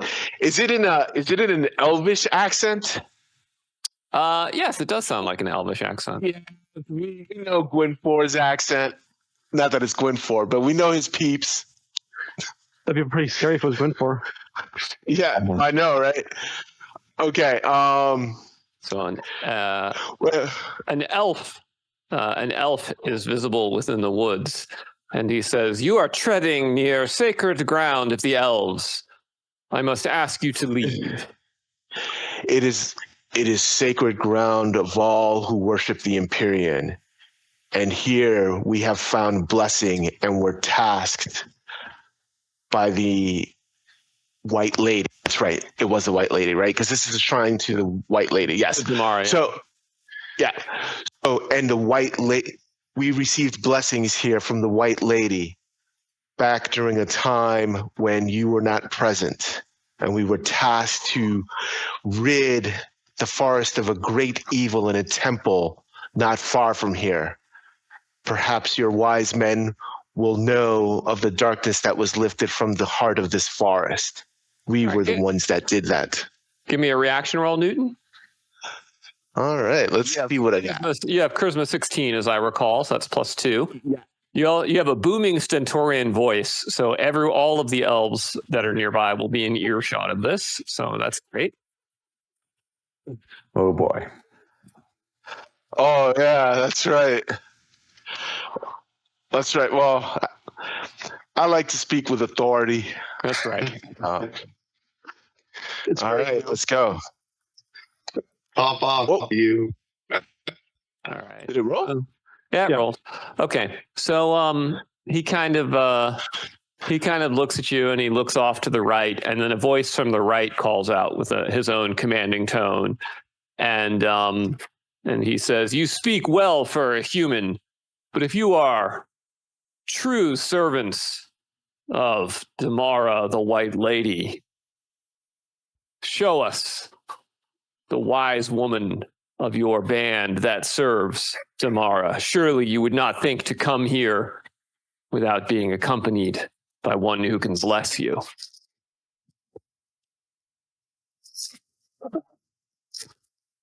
Who's the Damara equivalent in the Arn Empire?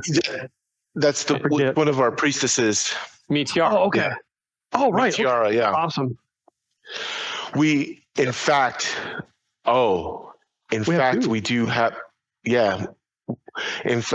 have a great matriarch, but we came forward before her because of the fact that we saw the unicorn guardian of this sacred shrine killed, most likely by griffins who were prowling this area. The griffins have been driven off. We are preparing a funeral pyre for the fallen guardian. Bring us this matriarch, and if she is as holy as you say, we will allow you to approach in peace. Very well. And okay, I guess do we have Skandara? Skandara's probably the fastest one of us. Skandara sighs heavily.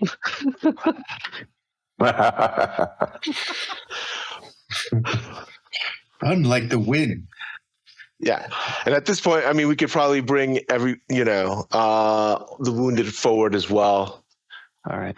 Okay, so you bring everyone forward.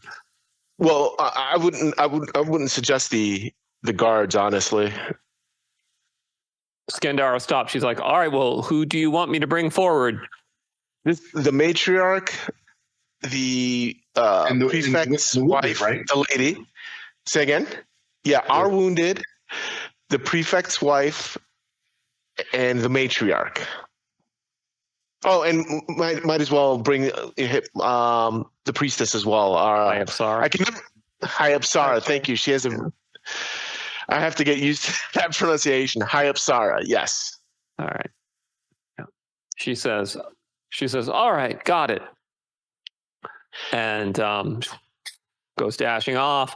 A couple months later, she comes back. Takes it a little bit longer because the matriarch is old. And matriarch, comes forward. And when the elf sees her, he has stepped forward himself. He is a exceptionally muscular elf, and he has a two-handed sword on his back and gleaming chainmail. And when he sees her, he kneels respectfully, and he says, "Matriarch, you bless us by visiting the shrine of the White Lady." And all the elves at that point relax, and they kind of emerge from their hidden places in the forest. There's about 30 of them. Nice. And, you see that they've begun to build a pyre to cremate the unicorn to return its soul, and there's the water. Wow, I was expecting some mauling there. That was. Okay. I'm glad we waited a day. Yeah, right. So, okay, this is the time, Prefect. You must approach the water respectfully, and I recount the way that we did it before. Okay. Lady Basilio says, "Perhaps you could have someone drink the water before my husband, if you don't mind." Bambi, you're up. What's the race? Yeah, Bambi's already running, and dives into the water. All right. Like Raven still instructs him in the right way to do it. I know. Yeah. All right. So Bombor emerges and says, "I feel so much better." And then Prefect says, "Did he change at all?" Huh? Prefect says, "Did he change at all?" Said someone else. Same, but his voice is deeper though. His voice is a little deeper, yeah. Yeah. Okay. It looks the exact same. It's just his voice is deeper. I feel a lot better. Thank you. Thank you so much. And he pats his groin, comes towards you. Wait a minute. Hold on. Did he get a vision? Did you get a vision? I did. All right, we'll talk about it later. It's a good idea. Okay. All right. So my lady, would you like Horace to go next, or would you like the Prefect? She says, he looks over at the Prefect. She says, "I think my husband can go now." And he goes over, approaches the water, drinks from it, and falls to his knees, looks up at the heavens. And then he stands up and starts coming back towards you all, and he goes straight to Raymond, and he puts both hands on Raymond's shoulder, and he says, "We must lead a crusade. A great evil is coming." And he pats you. Prefect, I will be honored to serve beside you on some great crusade ordered by the Imperial. Much has been revealed. I must speak to my friends in Sephiroth about this. All right. Yeah. All right. Hey, you don't have to tell Raymond twice about launching a crusade. I mean, he's all about that.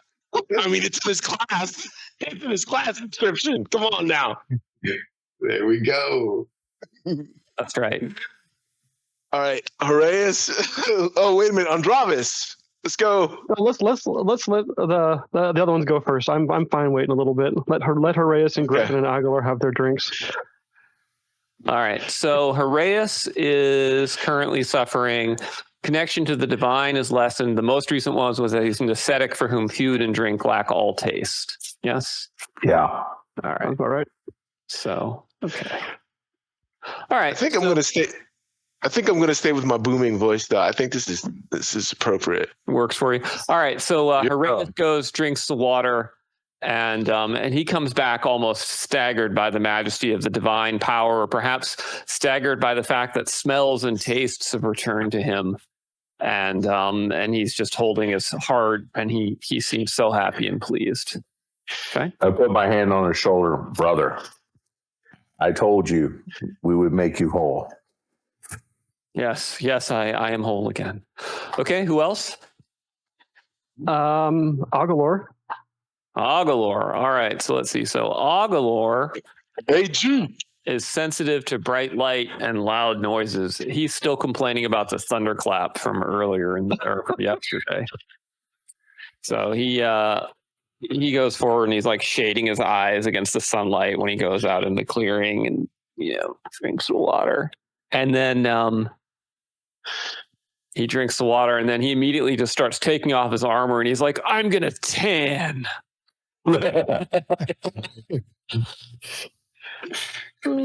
Enjoying the bright light.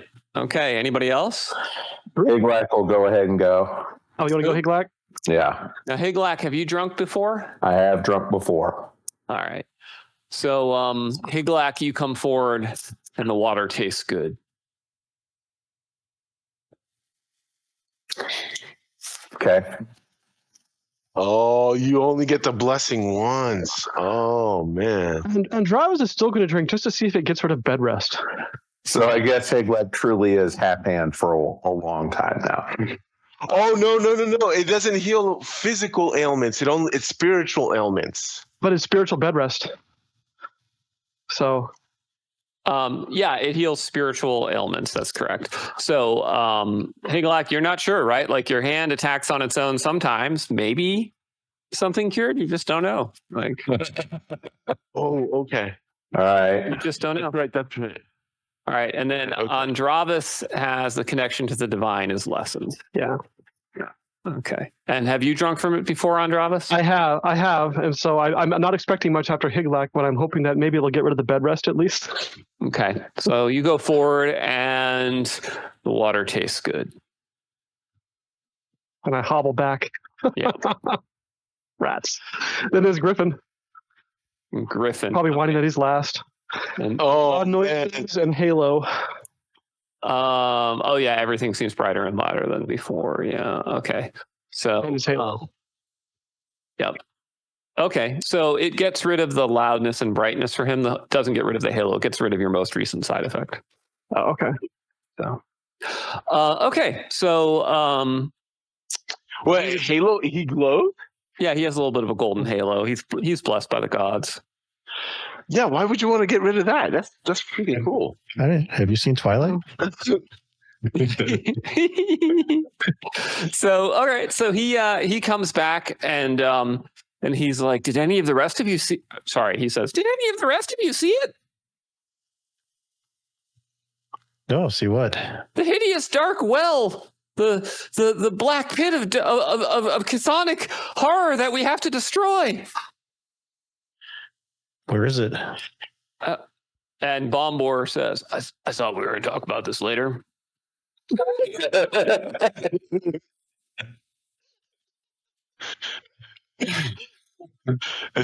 Sorry, yeah. Was I just socially inept again? It's okay. It's okay. We'll talk about it later. All right. So that's everybody, right? We've covered everybody. I think that's everybody. So. Hey, Tyrenius, it's your turn. Zach, I'm not saying anything. Sticks his head out of his pocket and says, "No, master, don't drink." Tyrenius, come on, we need to free you, man. Don't do it, master. We need to free you, Tyrenius. Raven, I'm not under any real duress here, though. No, I'm the one in distress. You'll feel better. Trust me, Tyrenius. Don't believe his lies.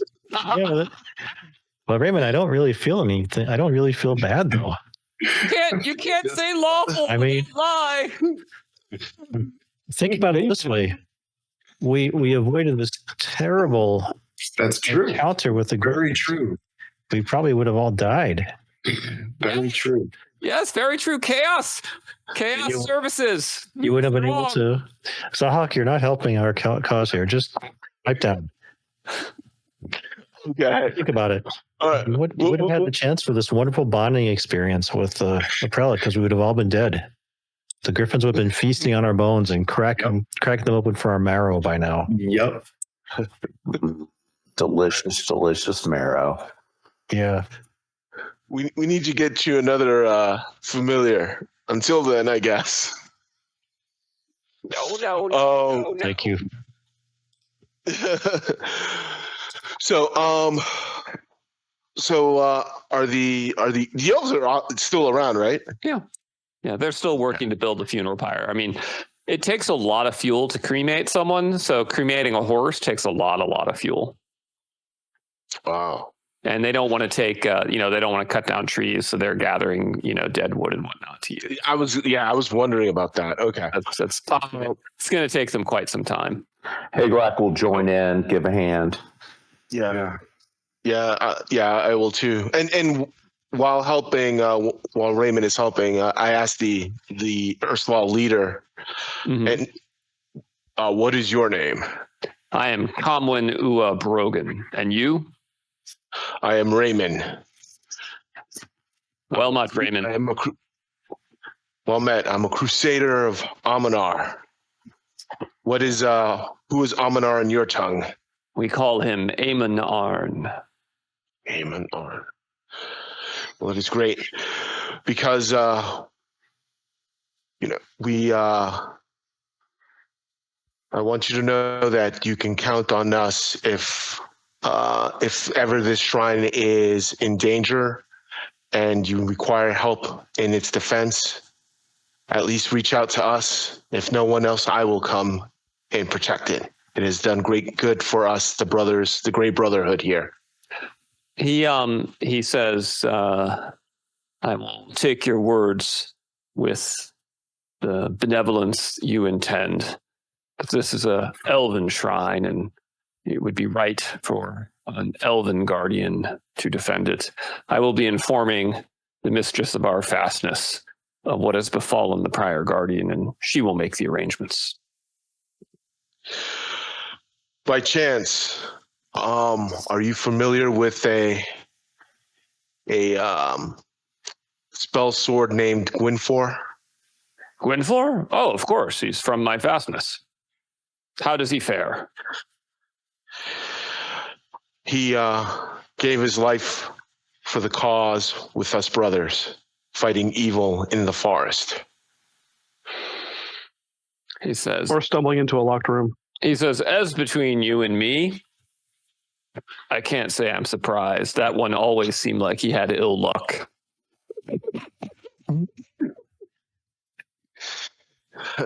Nevertheless, he was fearless.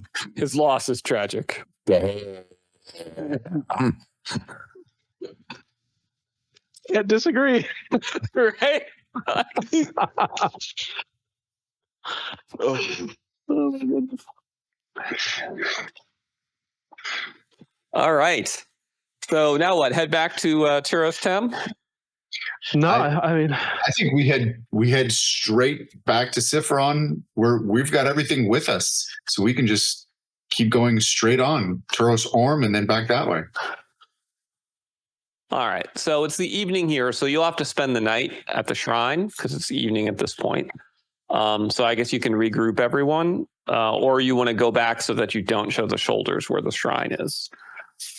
I would say let's go back so we don't show the soldiers where the shrine is. Yeah. And Yep. just to confirm, is Bombor now up to full health and all that jazz? No, it just removes the Okay, so he's still at 1, and Horace. We is can give him still this. We can give him the staff now, though, and he can regain hit points Yeah. overnight by Right. resting and sleeping. Okay, cool. Let's do that. Hey, Raymond, since you've had this nice bonding experience with the elves, could they recommend a safe passage out of the forest that avoids any dangerous creatures? Oh, good one. I mean, yes, but I couldn't do anything with that information. I don't have the requisite proficiencies. Well, No, they can tell us. I could certainly ask, and then for somebody who who's more navigation. like, don't go due east or west because there's a hill giant in the way or something like that. Yeah. Okay. Might be helpful to know. Indeed. Yeah.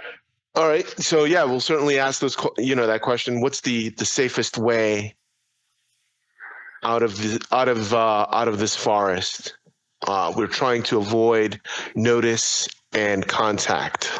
So Camwin says, I will try to answer this with as little bitterness as I can. At one time, this forest was safe throughout, but since your people expelled my people from rulership of southern Argolay, the forests have gone wild, and there is no safe route, which is why even we travel in large numbers when we need to go through the Fiaspen. I see. Perhaps in the future, there once again will be comity between the Arana Empire and the Kingdom of Argolay, but it seems unlikely given the rapaciousness with which your lumberjacks hew down our great work. And he looks a little sad. You have good apricots. I'm sorry, pomegranates. Pomegranates. I was let's offer it. We did come across these. That actually kind of cheers him up, and he's like, "Oh, it's very nice, thank you." Yeah, yeah. Okay, we've got 42 pounds worth. I mean, it'll take a while to go through 42 pounds. We can share at least, yeah. Yeah, I mean, you could all take a pound of pomegranates and share. Give a pound to each of the elves. Everybody's got like a sack of fruit. Yep. Yeah.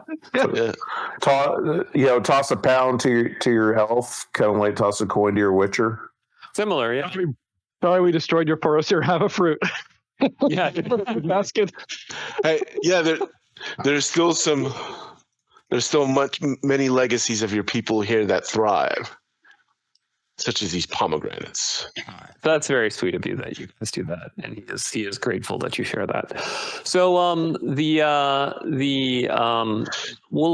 if you're gonna separate from the elves and kind of go make camp off on your own. Yeah. And I guess this will be a good time to speak with the prefect about his vision. Castanus, the prefect, had a remarkable vision. Something about a crusade, something that gets me all excited. Well, we can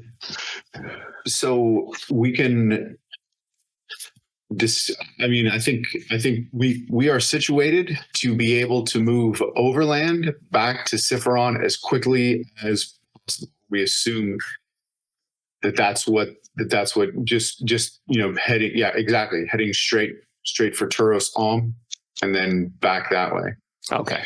Got it. And we talk with the prefect about his vision, his desire. Does he want to go back to Turos or does he want to return to Sifron as quickly as possible?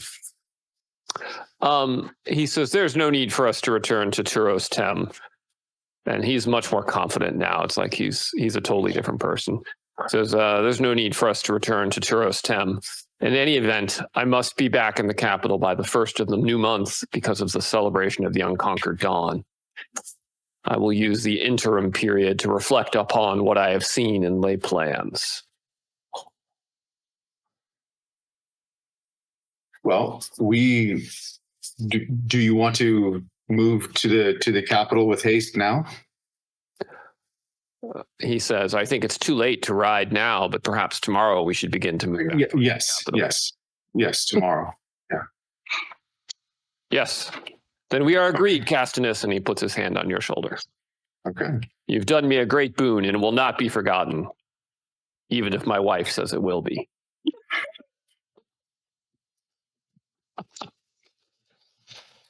Yeah. Okay. I think because it basically, if I remember correctly, it was basically we're under. It's almost like a divine compulsion. That's right. It's a GIAS. Yeah. Gias. Yep. Quest. Yeah. Yeah. Oh, is it still named Gias, or did you rename it? It's called Quest now. Yeah. Quest. Okay. Yeah. Yeah. Okay. So should we heal up our intern? Because now, ironically, everyone but Andravis is no longer incapacitated. No, that's not true because none of this time counted. Oh, but they all drank from the pool and got it removed. All three. I see what you're saying. Okay, yeah. So Andravis is the one who's down. That's right. Yeah. Oh, that's interesting. Okay.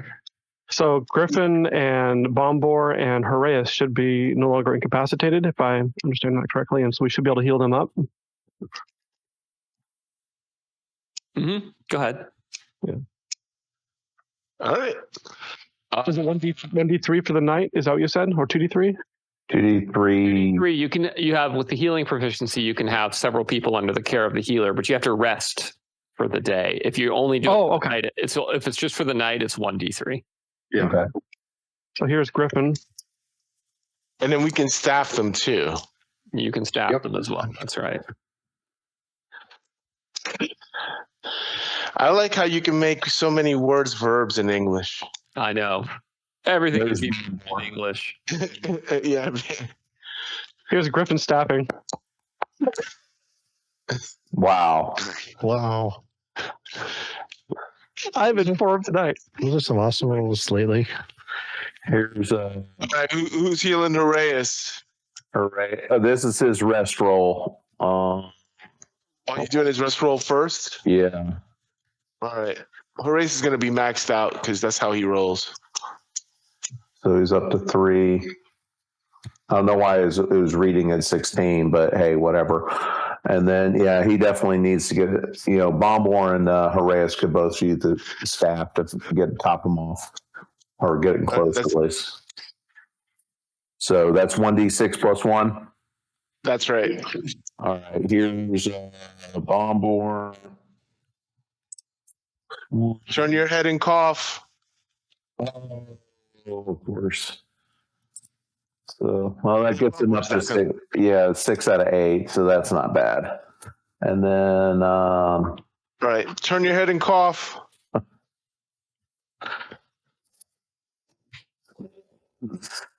1d6, not 2d6. 6. Let's see. And of course, so that gets 3. You guys are on fire with these healing rolls. Right? Yeah. All right. Griffin's going to say, "Hey, hi up, Sarah. Can you heal me? Use some of your magic to heal me?" Remember, we can also treat 3 characters with Comfrey. If you guys want to, Alex, we do another round of D3s. I would say hold on to that. Yeah. Let's hold on to that. Well, we've got plenty of it. I bought plenty, so we got 25 doses. Oh. We should open a comfrey shop. Star Is that 1d3? Yep. Yeah. Star pieces. 3 more doses of Comfrey. Yep. Okay. Maybe we should buy a farm. Oh. Here goes We Griffin. could do like. We can steep that comfrey in hot water. Here goes Horaeus. Oh my goodness.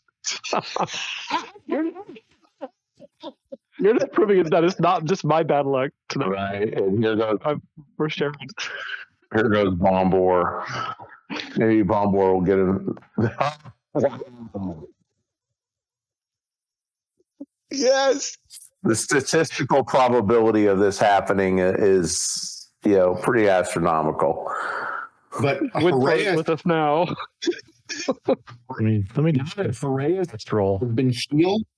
Yeah. He's the 2nd level with lay on hands, so he can heal 4 points to someone automatically.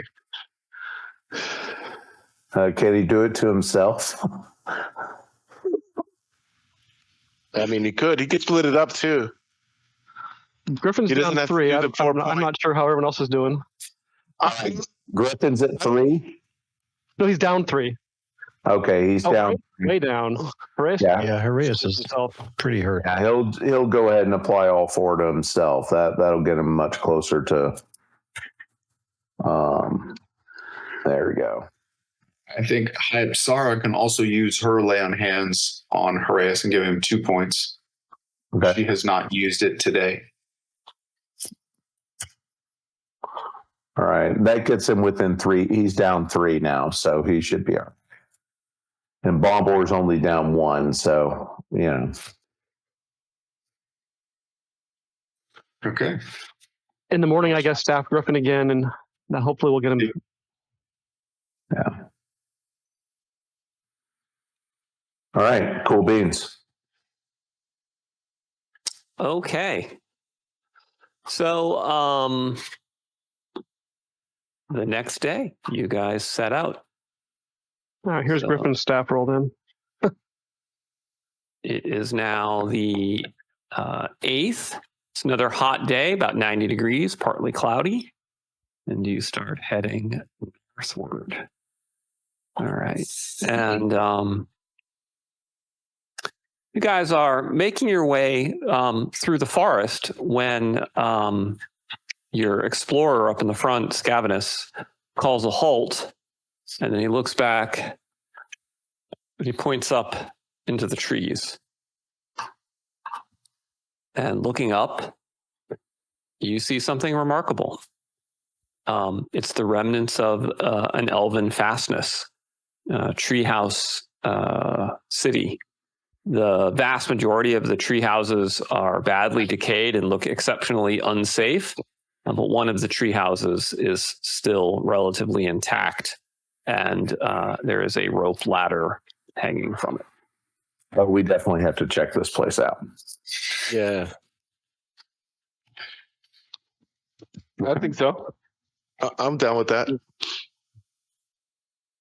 Okay. So who wants to climb the rope ladder? You know what? What the heck? I'll go ahead. Higlac will go up first. He's got a lot of hit points. He can. All right, Higlac, give me a roll of 1d20 for your easy climbing throw. How far up is it? The treehouse, about 100 feet up. Should we throw a rock at it? Higlac is already scaling the ladder, but you're welcome to throw a rock. Do we want to? If you hit me with it, I'll be mildly annoyed. No throwing rocks. No throwing rocks. I have Zahak fly up and chuck a rock at it from 10 feet away. Knock on the door. Zahak exactly. gets like a tiny little pebble because he can't carry very much, and so he goes flivering up. He kind of passes you while you're slowly climbing. He's like, flies past, and gets to the top. And this pebble goes, bounces on the door, bounces on the balcony, and bonks Higlac on the head. And he turns around and says, "A triumph!" and flies back to you, Tyrenius. I'll deal with you later. Well done. All right, Higlac, you've gotten to the top of the treehouse, and the rope ladder connects in via an open trapdoor in the bottom of the floor. You just gonna stick your head in, or I'm gonna stick my head in, not just climb blindly up. So you kind of stick your head in, and you kind of, you're doing that thing where you're like looking around, and it looks like the remnants of a campsite. Like you can see the dust has been stirred up. There's, where there were footprints and bedrolls and things like that. Okay. I will continue on in to investigate further. Okay. All right. So the place creaks a little bit as you walk through. It's of great age. But this portion, at least, someone has been maintaining it or has used it recently. Okay. Do I find anything interesting in there other than, obviously camp refuse? I will make a blind GM roll for you. Okay. This might be the place where they camped out. Okay. No, you, however, you do find a small remnant of whey bread. So from that, you conclude that it was probably elves. Okay. And nothing else? No. Okay. I'll climb back down and regale the party of, okay, it appears to be being used as a camp, small remnant of elven whey bread. Legitimately, I may not have noticed everything, so someone who's a bit more observant might want to take a look, but otherwise, it's clear up there. How big Skandar is can it? go up and take a look. How big is it? How many? Did you see how many bedrolls? Would it fit 5 people, 10, 20, 50, 2? Give me 1 second and I'll tell you the answer to that. So, Just trying to get a sense if it's like somebody's hut or is it actually like a great hall? it's more Great Hall than hut. Wow. I'll give you the exact dimension shortly. Could be another safe place to camp out in the forest. Yeah. Absolutely. Add this to the map. I already have. Oh. To my map, at least. Andravas has added it to his map. Yeah. Yeah, so it is about 30 feet long, 30 feet wide, and 20 feet high. So plenty of room. It's a big treehouse. If you want to take the time, I mean, since it's clear, I think Skandar would probably be willing to go up there and do a little checking also. All right, so Skandara, you want to hustle up? Sure. All right, so Skandara makes it up no problem. She's a highly skilled climber, and she gets up there and she kind of like she looks down. She says, "The view from up here is amazing, and the archery line of shot fire is fantastic. You guys go on ahead. I'll just stay here. Thank you."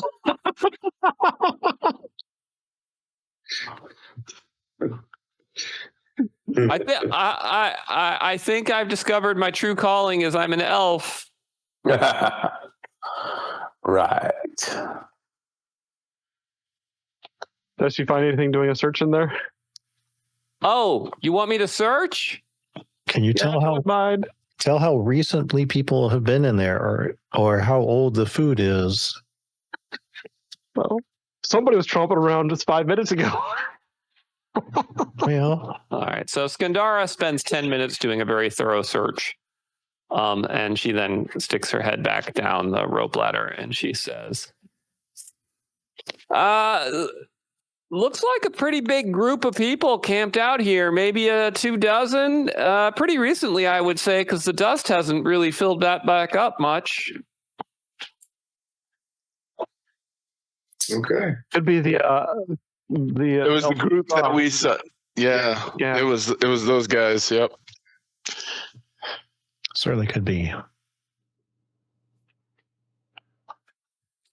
Zahak says, "Master, We could certainly I infer think it. we should burn it down."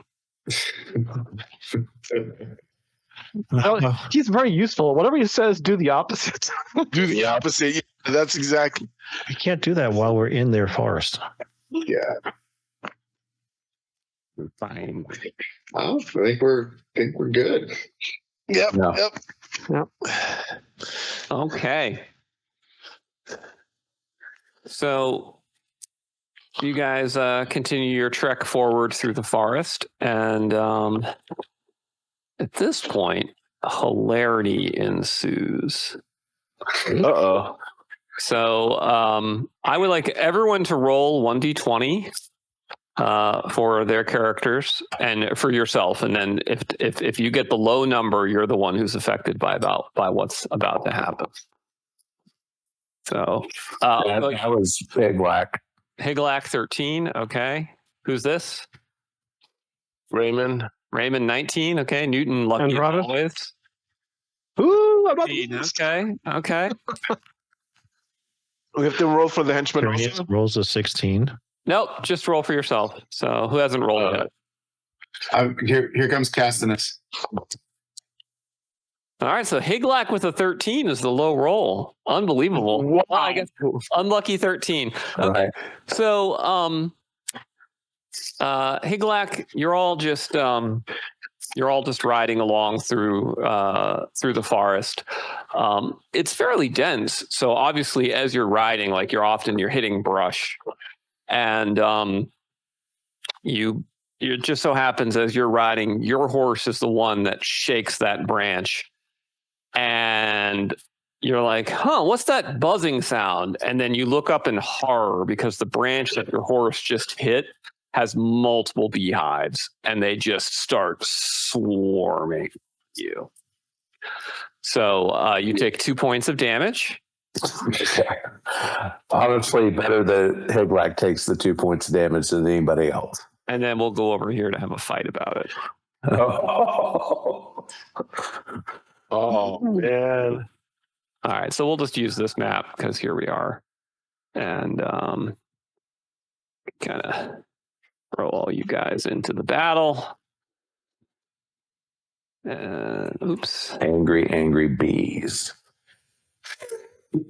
Yes, you are facing angered bees. The bees. This is the bee's knees. Too bad kneecapping a bee won't do any real damage to it. Menitus Kave used up all his power on the hellhounds, and he's like, "Send the bees." All right. I can't find a bee swarm right now, so I'm just going to use this rat swarm. Just to accomplish of going it late. Okay, so here we go. Boom. All right, so let's see. So my rat swarm got a 1, so you guys have plenty of opportunity to deal with this bee swarm. So anybody casting spell? Casting. All right, what are you doing, Terenius? I'm casting Shrouding Fog on myself. Shrouding Fog? Okay. Yes. All right, so 10, 9, 8, 7, Scavenus. Warding. Warding? Okay. Yeah. Okay. What's Yeah. warding? Warding is when the swarm rushes over you, so you do damage to the swarm, and you reduce the damage you take. Yeah, Avro would be doing that too then. Okay. Hunting Dog hasn't gotten orders. Castinus. Warding. And issuing orders to the war dog to defend. Yep. Okay. High up Sarah. Wow, she's warding. Okay. Hold on. So then Terenius, you're up. Yep, so I'm going to cast Shrouding Fog on myself. Okay. So that is a 10-foot diameter thick misty vapor around me, which would encompass Raymond also. Okay. Is only 10-foot radius? 10-foot diameter? 10-foot diameter per caster level. So per caster level. Well, that's a little different. Yeah. So 10-foot diameter per caster level. So it's right there. Okay. So, bees do not particularly enjoy being in big smoky fog. So they're not super happy about this. Okay. So Terenius speaks words of power, and suddenly vision is obscured, light is obscured by a massive billowing cloud of shrouding fog. Okay, the prefectural guards are shouting, "What's going on?" Isk the terrier is barking. Raymond? Oh, he was going to do warding. Warding, okay, yep, got it. Okay, Skandara? She will tell the dog to defend, and she will ward. Just in case, okay. Yeah. All right. Let's see, more prefectural guards warding, Agalor warding, prefectural sorrow warding. Higlak. Warding. All right. So Higlak, you're actually on. It's actually on you. So you go ahead and roll D4 for damage. Okay. And you take another hit point of damage.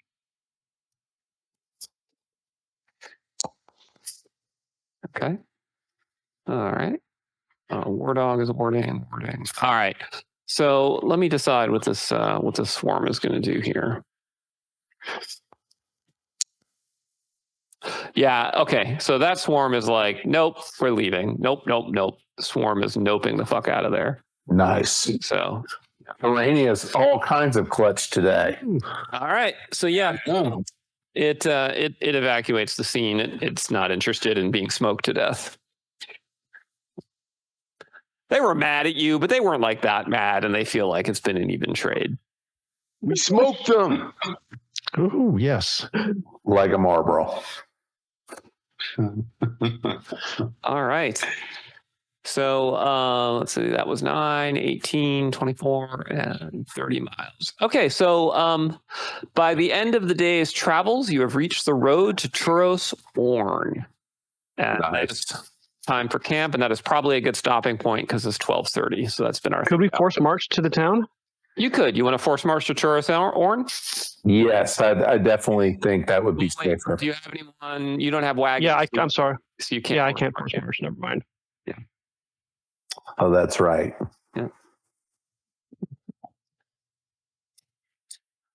Maybe in town we can buy another wagon for me to ride.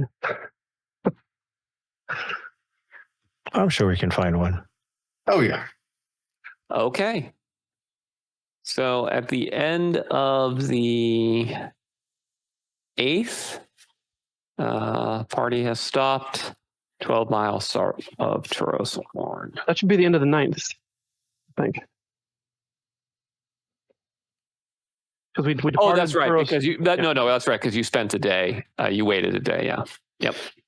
You're right. It's the end of the 9th. I had forgotten to add in the 1 day of waiting for the Griffins to leave.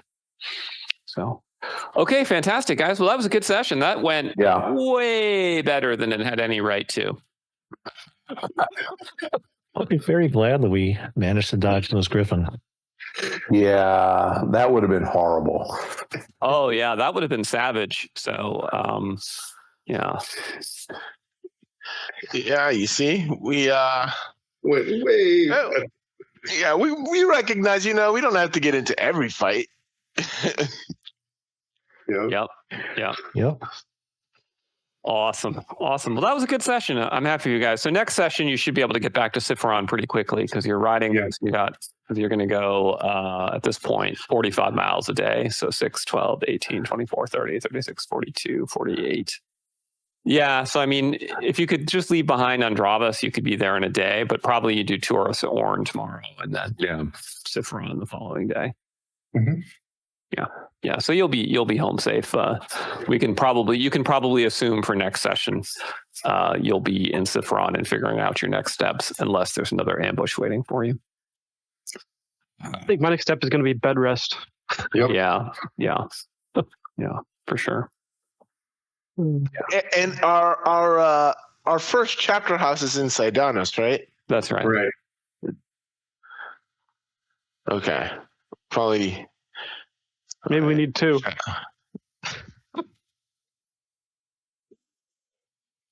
Maybe. I mean, it seems like we're going to be in Sifron for a bit. Yeah. Well, why we not, also need right? to have a powwow with our henchmen to figure out what kind of quests they got. Right. That's right. And you got to figure out what, if anything, you're going to do about the mage you suspect is still a were-rat. Yep.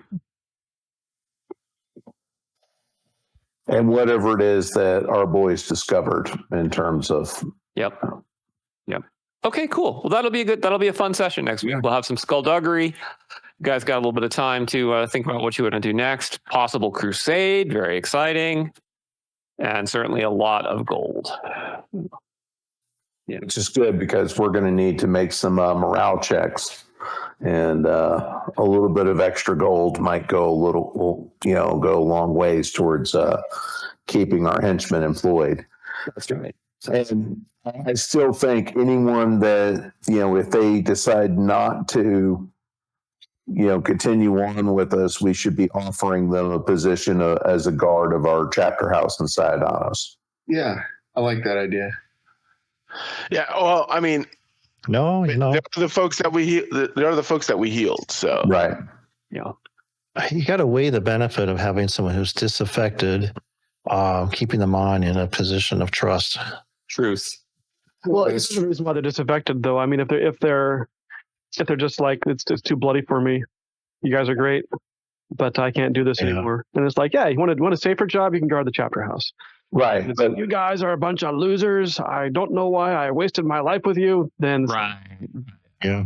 yeah, and if it's, I just feel if it's close on that loyalty roll, offering them a position as a guard, they're not going to make as much money, but they have relative safety, and they're spending the night in the bed every night, and that makes up for a lot, as we all know. 3 hots in a cot. Yep.